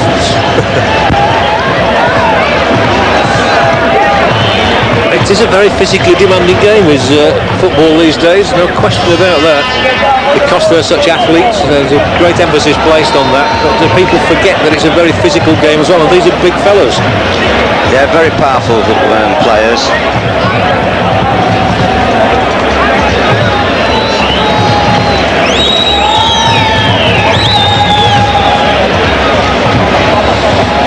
Gadjicelli, with assistance from 2 of the training staff, will leave the pitch for the moment. That's a smart bucket, John. It's a very smart bucket. You don't get many of those around. That's £4.50 in the supermarket in Dakar. And no advertising on the bucket. That's nice to see. A pure white bucket. Something you can introduce into British football, David, is it? Looked to me to be his wrist. They were holding his wrist, and it looked slightly awkward there. Well, that goalkeeper, Alain Ouameni, has been under a lot of pressure in this game, in the second half in particular. And yet most of the shots have gone wide in the game, haven't they? It's not as though the goalkeepers have had to make spectacular stops. There's been the odd one. Yes, there was that fine shot in the first half, wasn't there? Cuadio, which Shabala tipped over but had covered. Both goalkeepers handled the shots very well. They positioned themselves well on the edge of the box. I feel they both look slightly suspect on the deep crosses, but generally speaking, they've shown good angles. Can anybody win it? 0-0, Ivory Coast and Zambia. Good ball laid forward here into the Zambian penalty area. He's just overrun it. Sia, the substitute. They were treating his knee a moment ago. They looked as though they were treating his wrist as well. He fell on that. That was good defending actually by Melu, who forced him away from the goal and caused him to overrun the ball. I see where he had a spell in Austria. Yes, he's quite an accomplished player at the back. He's got a lovely physique, and he's a very good defender. He's a very good close marker. Yes, I was surprised he didn't play in the second match, having played in the first one, because he certainly didn't let himself down in that. Maybe he'd got a slight knock. Chomba, he's been a fixture in this side. He's played in all 3 games, taken down with difficulty, but very well by Obu. That wasn't an easy ball to control, but he controlled it well. That's not going to go out of play. There is Melu turning it inside for Mulenga. 0-0. Closing stages. Kalusha has suddenly shown a bit of neat footwork here. That's a good turn. Needs a good cross to go with it now as he gets to the byline and just can't pull it back. Overrun it.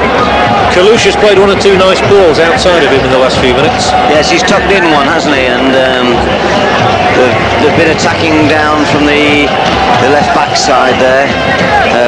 Chimbeshi's got forward. There's a nice little touch from McGee. McGee rolls it wide. Didn't quite have the strength on the pass that he was looking for. His first touch was good, his second one not so good.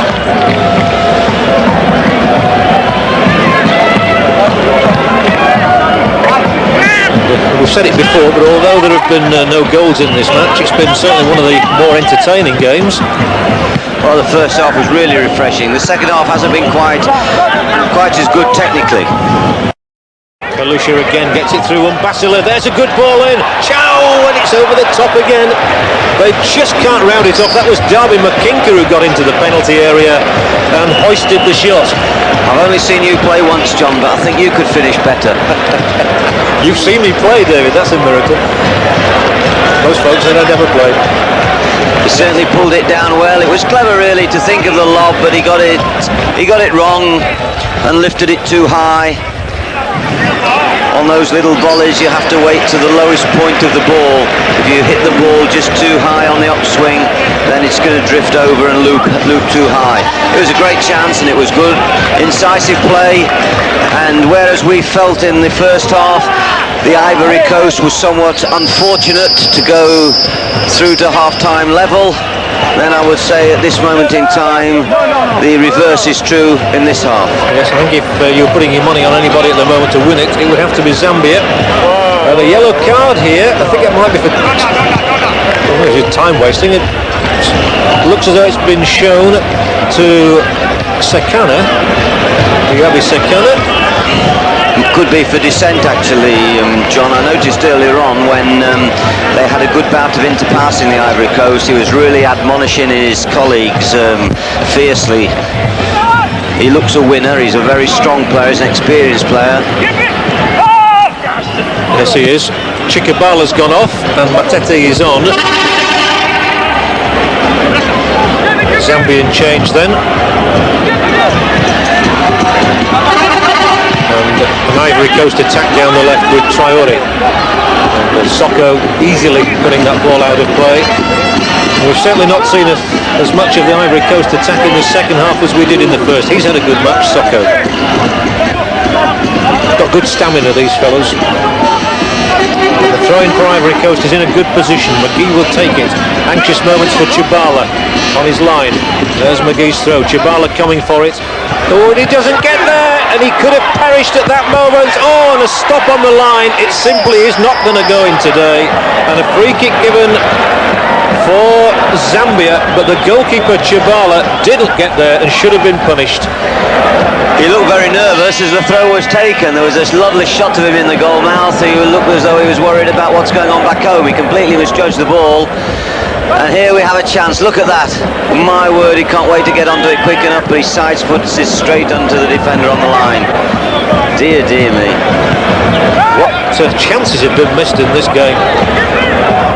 The next, whoops, this one goes wide. They're having a crack at both ends. I suppose when we do get a goal, it'll be either an absolutely astounding effort or a joke back heel or something like that.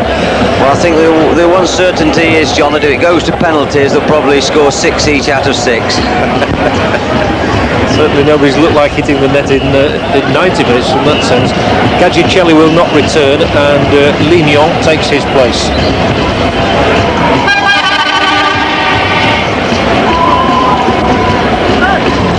Lignon, number 12, so Gagicelli unable to continue. And the captain is off, and it is still 0-0. And we're in the closing moments. Looks like an extra time game, does this?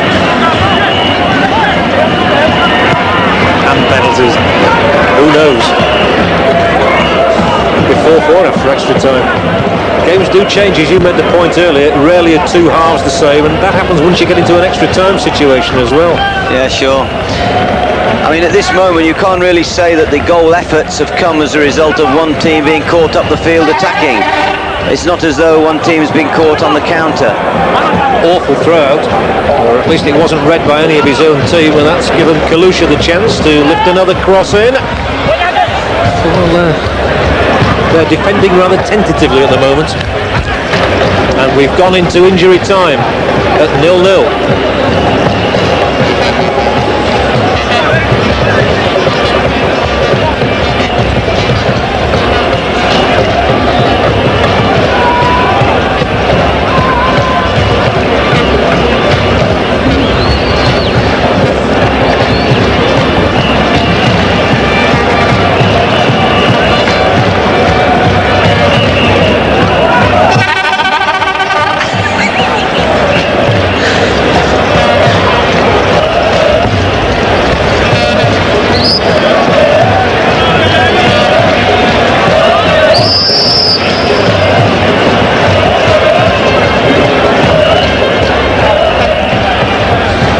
Injury. This is just what you don't want as the match is at 0-0. When it's the cast iron certainty, you always feel it's going to go to extra time now. You lose the rhythm again. Here come the stretcher bearers. The first half was exceptional. There was a good rhythm about the whole flow of the match. It hasn't been quite the same flow in the second half. They're still singing and dancing.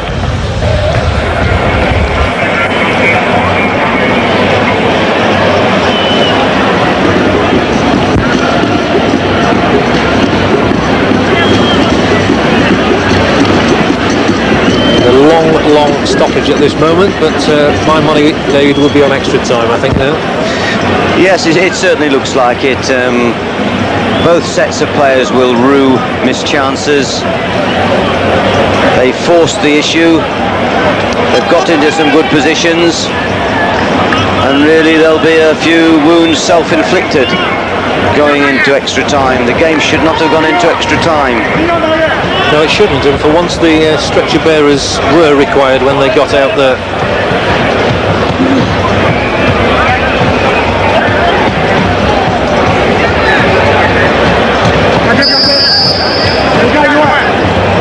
So after all that, play restarts.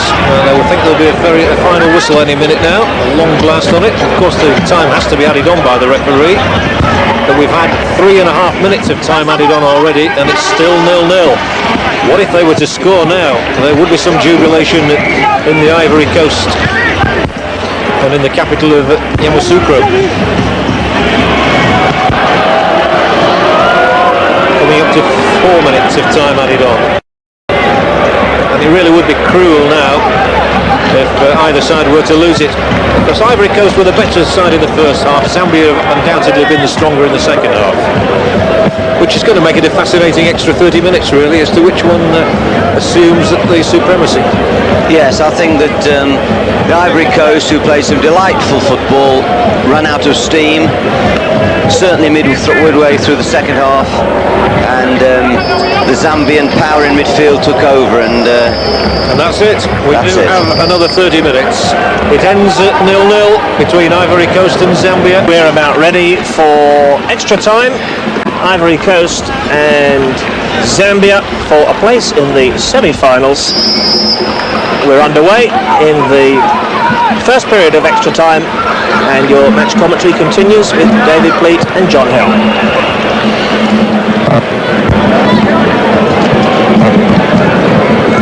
Thank you, Phil. I don't think many of us favoured extra time at half-time because there were so many chances being created. We'd have sworn that somebody would have scored a goal.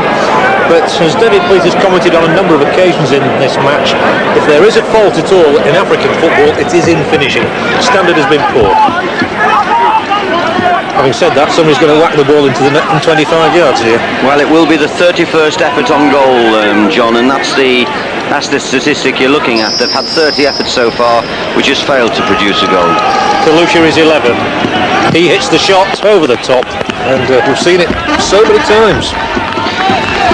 That's disappointing not to hit the target. And there was no variety on that one. Melu was there as well. Could have run over the ball, which we see so often, but he simply stepped up and walloped it over the top.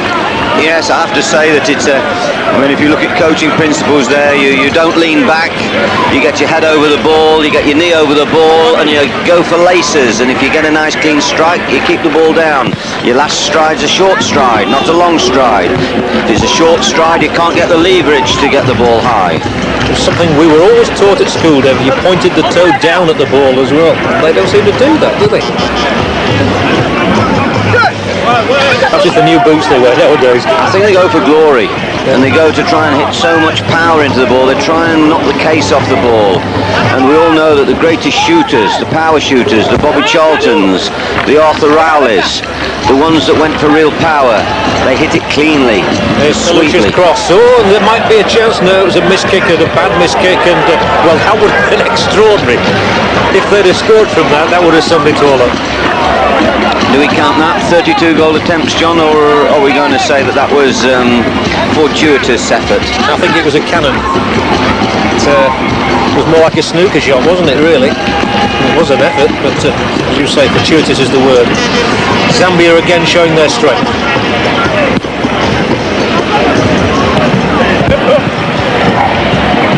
This is a better build-up, and appeal for handball, and given as well against Melu. There's been much involved in this match. There have been certain individuals who we've kept seeing, they've kept bombing up in the play, haven't they? Makinka has made some good breaks through the middle. Melu has been strong. Soko on one side has been good at right back. There's going to be no trouble here for Chabala. Hobu's impressed me at left back as well for Ivory Coast.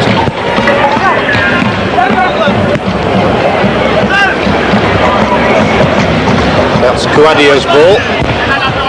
Will be picked up edge of the area, or should have been by Traore. And by the time he does, I think he's gone down. And it will be a free kick. And this is a good position now then. Have they been doing anything in training? He mustn't curl it too close to the goalkeeper.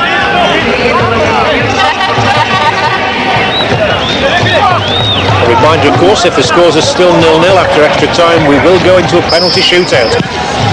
They're trying to make sure it doesn't go that far now as the shot is teed up.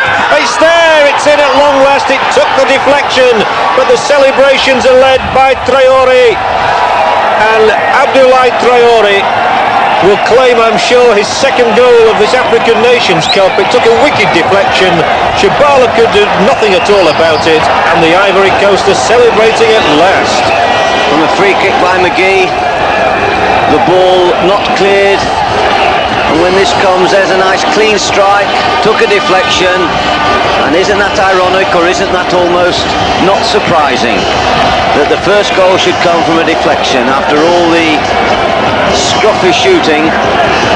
There it is. It was Sia Donald actually. Traore never got a touch at all. Here we see it from the back. Traore's shot, Sia's shot, and although it was Traore who led the celebrations, I'm going to say that was Sia's shot, and it went in off a Zambian player. So it's 1-0 Ivory Coast lead in extra time here in Dakar. You're bound to say that, John. I know that you got his number in the raffle. How did you know that? Can they get an equaliser now? It happens very often. Sides do tend to lose concentration just after they've scored a goal. I think we'll see an excellent last period now. I really do believe now that that won't be the only goal. There'll be more goals now because defences will have to leave their positions. They'll have to get forward. In doing so, they're going to leave space, and we could well see something exciting here. I hope those are prophetic words from David Plate. It's 1-0, Ivory Coast in the lead, looking for a place in the semi-finals against Cameroon. Zambia coming back, and they lack nothing in strength, that's for sure. Have they got the mental strength now? Soko. But they go out today if they lose, and it's the Ivory Coast fans who are celebrating at the moment.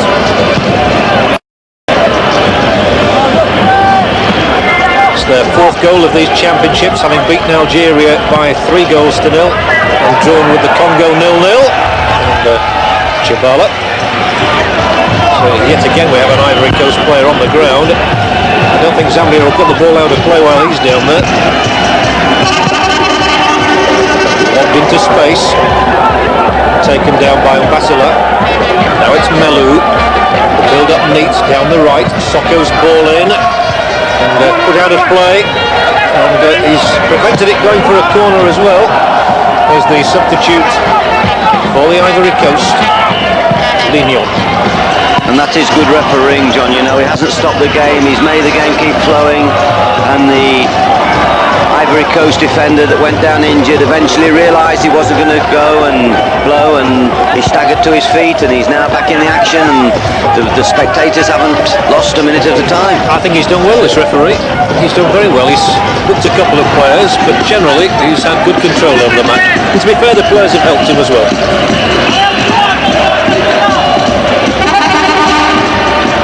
Ivory Coast will be happy enough to slow things down at the moment. The pressure is on Zambia. The onus on them to get a goal. Offside given.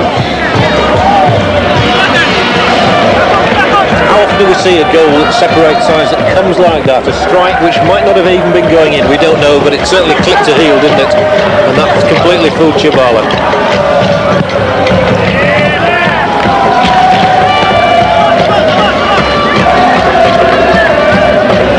It's the old story, John, isn't it? If you don't buy tickets, you can't win a raffle. If you don't have a shot, you won't score a goal. But today, they've had plenty of shots and haven't scored a goal, and eventually they have got one. It's true, but in this lottery, it's 1-0 at the moment to Ivory Coast. Zambia with chances here inside the area. It didn't fall kindly for Kalusha, and is cleared out of play.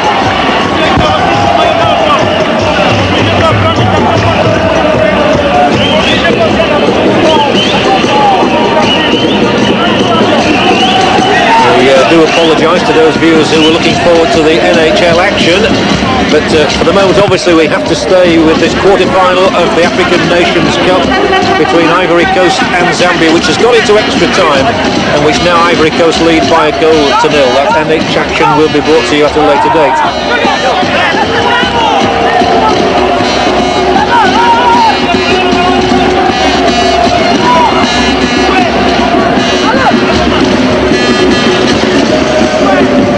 The crowd has been lifted as well. You can sense there's a stronger rhythm to the music now, all led by the Ivory Coast supporters. Now Makinka. Well, that's a good ball through as well, and there are chances here as they build down the right with Mbasila. Can he get past the marker? Well, he's got the corner, Mbasila. Won it off defender Dominica Sam. A lithe sort of runner on Mbasila, doesn't he? He's got to get in there now to try and get on the end of Kalusha's corner kick. They need a goal to Zambia to get back into this match now. Soko delivers the ball in. They must be offside. The ball hit the side net anyway. They cleared their blocks very well there, did the defenders. There you see them just holding the line, moving out, no question about it. Two Zambian forwards caught offside. Absolutely, and a reminder that Ivory Coast lead by a goal to nil, scored by Sia in the opening minutes of this extra time. Strong header out of defence, and what again has happened now that Ivory Coast, who were perhaps fading a little bit in the second half, have been lifted by that goal. They'll chase everything now. Trying to protect this lead. Melu is on the ball for Zambia. They're not panicking, Zambia. They're still having a deliberate build-up, finding their men with the passes. They're only one goal in arrears, and anything can happen in this match yet. He was body checked there. Kalusha as he tried to find a way through the middle.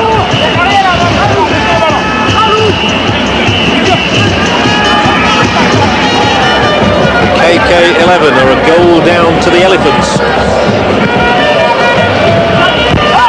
And taking it down, the substitute who lays not a bad ball in either, but it's shepherded back to Gumani.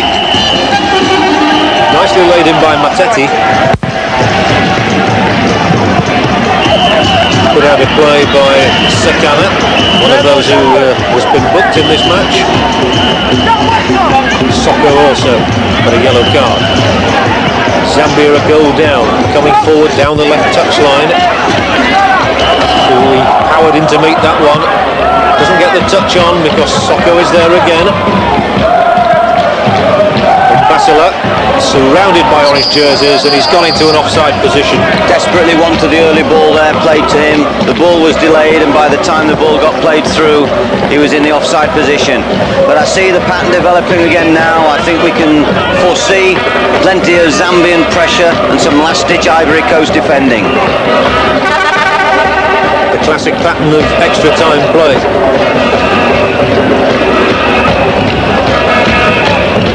We keep reflecting and wondering what might have happened if Ivory Coast had scored in the first minute of the match, as they so nearly did when they struck an upright. It seems a long time ago, that. long time ago. No doubt our researcher Peter Law would tell us just how long. The ball taken down by Chomba.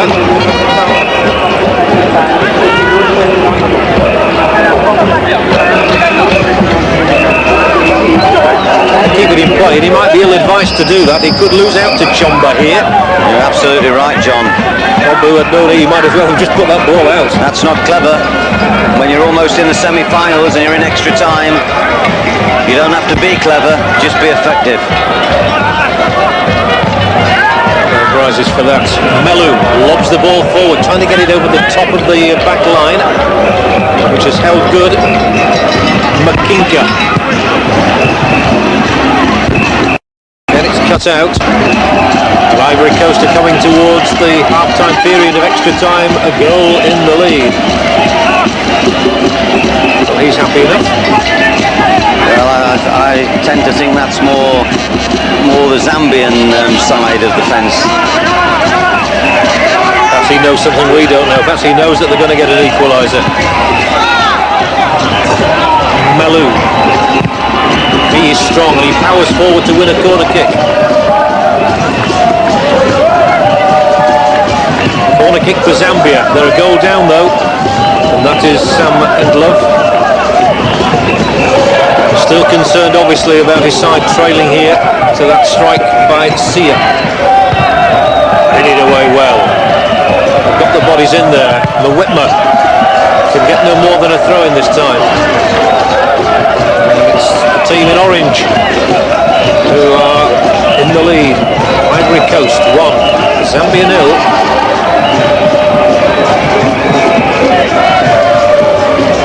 There's the throw-in, which I thought I heard a whistle there, but it wasn't from the referee. Plenty of whistles in the crowd, that's for sure. Soko has switched wings for the moment. So it's hit forward by Melu this time. That looks like it might be a good ball, and it's been put behind. It was dropping handily towards Matete. And the second corner conceded by Ivory Coast. So the build-up of pressure continues. They're looking for these diagonal balls now. Goalkeeper Guamani looks extremely calm, and well he might. He plucks the ball out of the air, and the whistle had gone.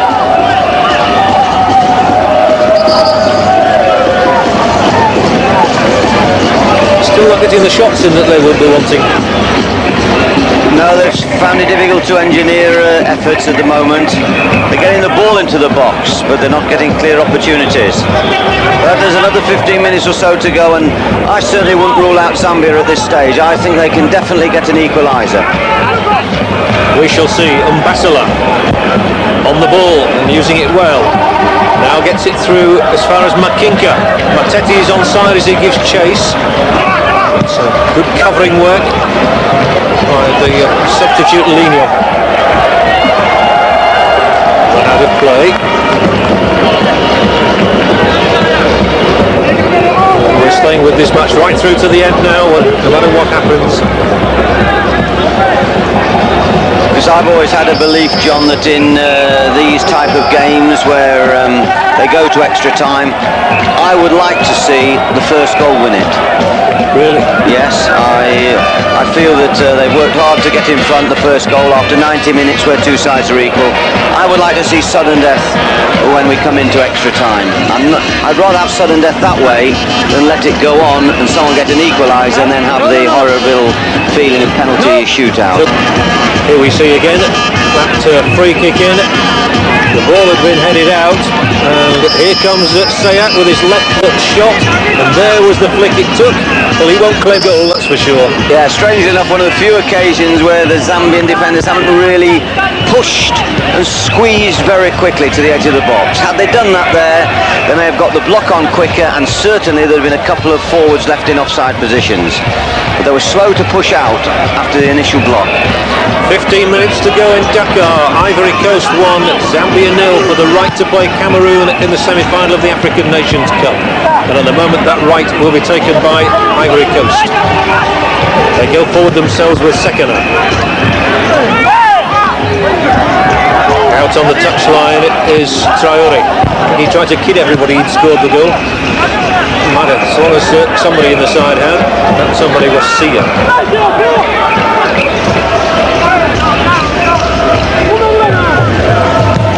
They're controlling the game nicely at the moment. They're keeping possession well, and Traore lofting the ball in field. Might be a chance of a second one here. Traore's on the ball again. Makes the run forward as well, perhaps trying to get on the end of a return ball from Sekana, who's still there, going round in circles with it. Well, it was a magic roundabout from Sekana. Oh, magical play from Sekana as well. And when he goes down, I think the ball went off him and behind for a dead ball. Sekana showing the nice skills to get into that position.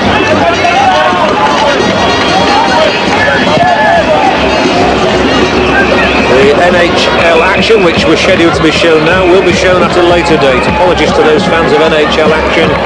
I'm sure you appreciate we could hardly leave Ivory Coast and Zambia as they went into extra time. And now the deadlock has been broken by Ivory Coast. They are the side looking to go through to a semi-final date against Cameroon.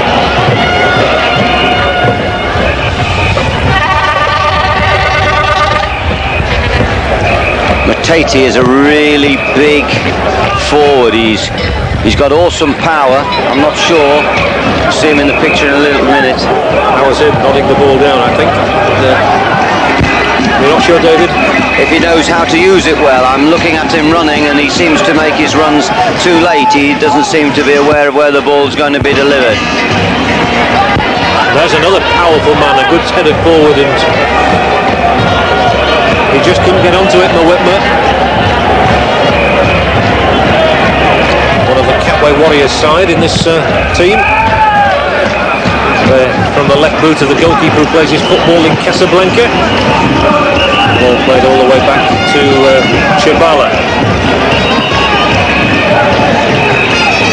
Melu. Zambia seeking this equaliser. With only about 10 minutes left in which to gain it.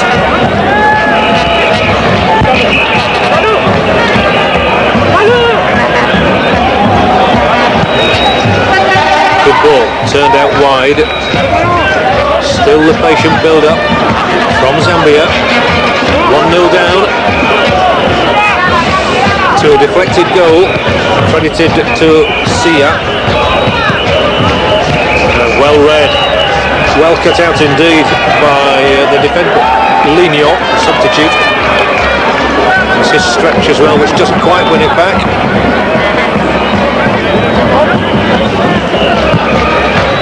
Zambia come again, an awkward bouncing ball there, but McGee just managed to get a knock on it. That was Matete. Makinka plays it wide, a lovely ball as well, taken on the chest, and the whistle sounds and the free kick will be for Ivory Coast.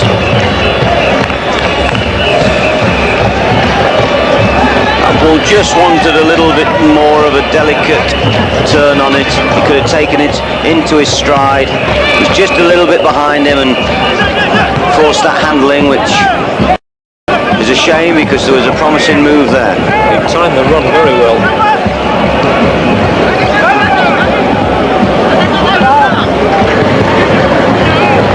Well, the Zambian coach has brought on both Matete and Basila, two strikers really, so he's made his intentions clear. Here's Makinka, who plays for the Profant Warriors. There's a good ball in. Now there might be a chance. And Basila taking it on the back post, trying to get on the outside, and really that's not what was required, although he's got the corner off Obu. He might have done better trying to dart inside and get a shot in on goal. Obu read his intentions very quickly there and was very quick on his feet, quick on the turn. Kalusha will take a corner. What a final few minutes we would have if Zambia could get an equaliser. Kalusha the corner, not good enough. No real penetration from that. Kalusha's been a little bit disappointing. Yes, he has. One of the foreign-based players of the PSV, Soko. He's making his in there, a good shot. He almost came back and sat on our cameraman. And then when the throw-in was taken, it wasn't to the liking of the referee. Or the cameraman. Or the cameraman, no.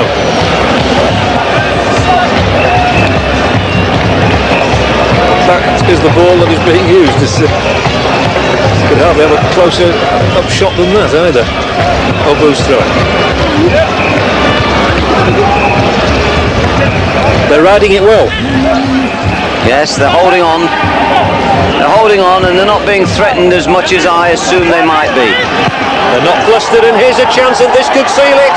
The goalkeeper coming from his line, he put a hand out, and Chibala indicating there, he knew he put his hand out, but he picked up the ball right on the edge of the area. 6 minutes gone in injury time, and a free kick has been given. Well, Chibala right on the edge of his area there, just put his hand down, didn't he, as he picked up the ball, and the referee is going to have words with the linesman over here. It was a piercing ball in, and it could have produced a second goal for Ivory Coast. Yes, it reminded me of that classic World Cup move when Roger Miller went through, and Higuita, I think it was, came storming out, but rather more eccentrically than that. He took the fly kick, didn't he? There it is, there goes his hand down. They were trying to play Traore in.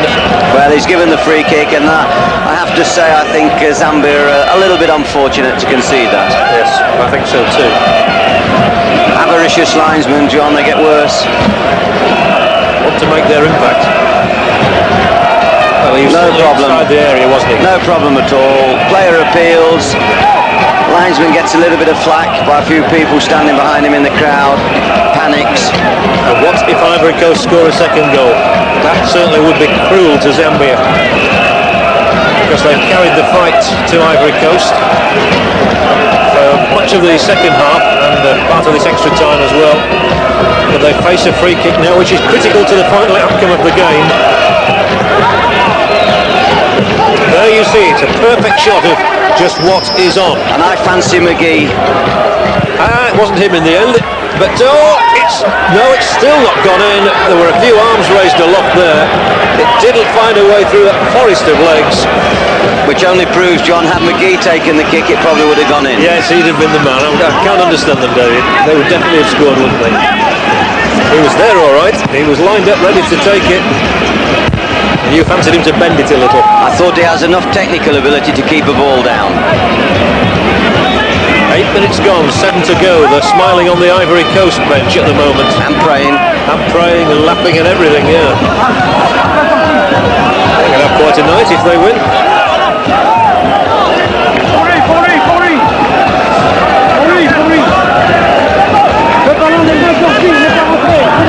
Now it's this linesman who's getting involved. You see, he didn't want his thunder stolen by the other fella on the other side.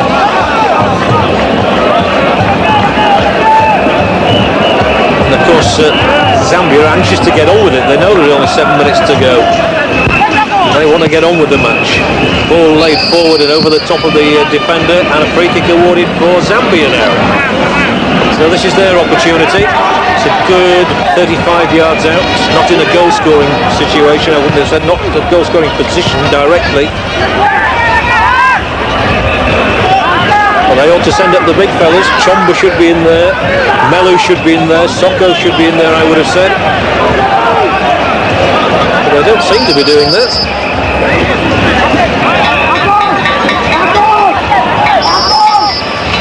Instead it's turned aside, and that's not going to count either. And that didn't show as much imagination as I would have liked to have seen. Melu again not able to keep the ball down. and the coach looks rather disconsolate now.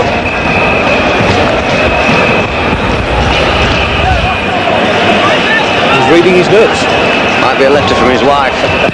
You're in trouble when you get back. Or the chairman of the board. They've got to keep plugging away, Zambia, and hope, because obviously it's good for the Ivory Coast heads that would go down if Zambia could get an equaliser now with 5 minutes of extra time left. Been a good contest. An awkward bounce there, got the defender Malinga into trouble, and here they come again. It's got to turn it, and it's whipped across there, but it's going to be, well, he's just managed to keep it in play as Traore. And he's quite happy to waste up a few seconds. Chamala can't have that luxury. Long, and here's your friend Matete, rather big and clumsy, unable to do anything about it. The ball brought away for Ivory Coast again.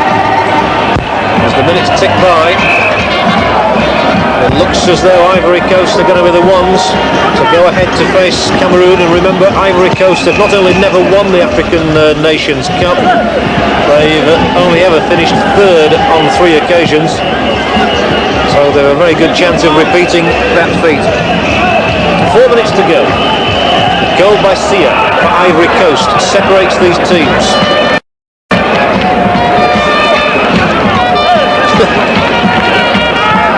Well, they sense one of the greatest days in their country's history.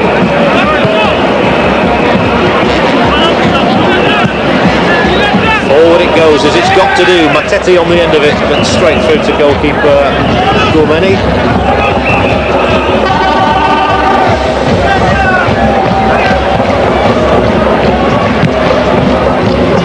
For Ivory Coast now, they're less than 200 seconds away from a place in the semi-finals.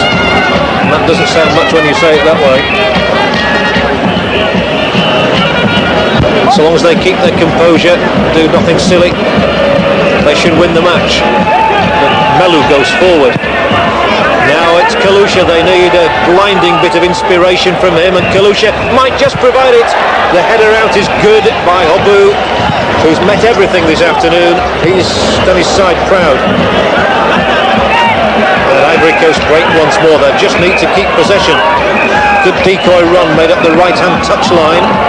Eventually he's going to receive the ball as well. So that was sensible play. Again, they just happy to roll the passes around, keep possession of the football. Doesn't matter if it goes all the way back to the goalkeeper. Some rather tired looking Zambian players now, as though they've accepted it, that it's not going to be their year, and they'll have to try again in 2 years' time. They're good at keeping possession, and they strung together probably 15 or 20 passes then before the ball was laid forward. And Yeo Martial looks as though he's on his way to a victory as the Ivory Coast coach over Zambia and a place in the last 4. 1-0, there is the scoreline. Exactly 2 minutes left in this match, and Basila, the ball has gone out of play. I think he knew it really.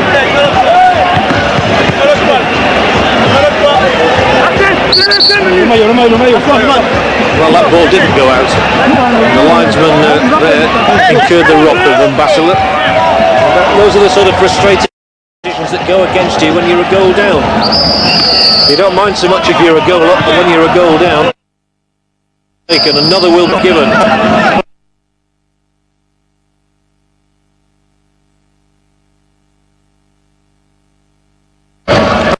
Ivory Coast 60 seconds away from a meeting with Cameroon.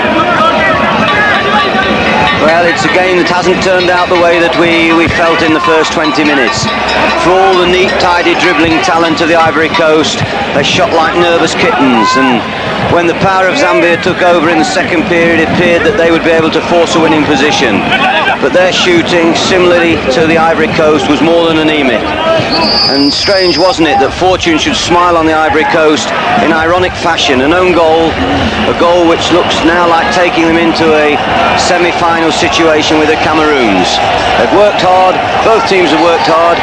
Sadness for Endlove there. He isn't going to do it. It looks as though it's the Ivory Coast's day. Good luck to them. Good luck to them indeed, with 12 seconds to go. I can't imagine there's much time to be added on from this period of extra time. One last thrust maybe from Zambia. But we're coming up to the 15 minutes now. And certainly in Yamoussoukro, this will be seen as one of the great days for the Ivory Coast. The 10th time they've appeared in the African Nations Cup finals.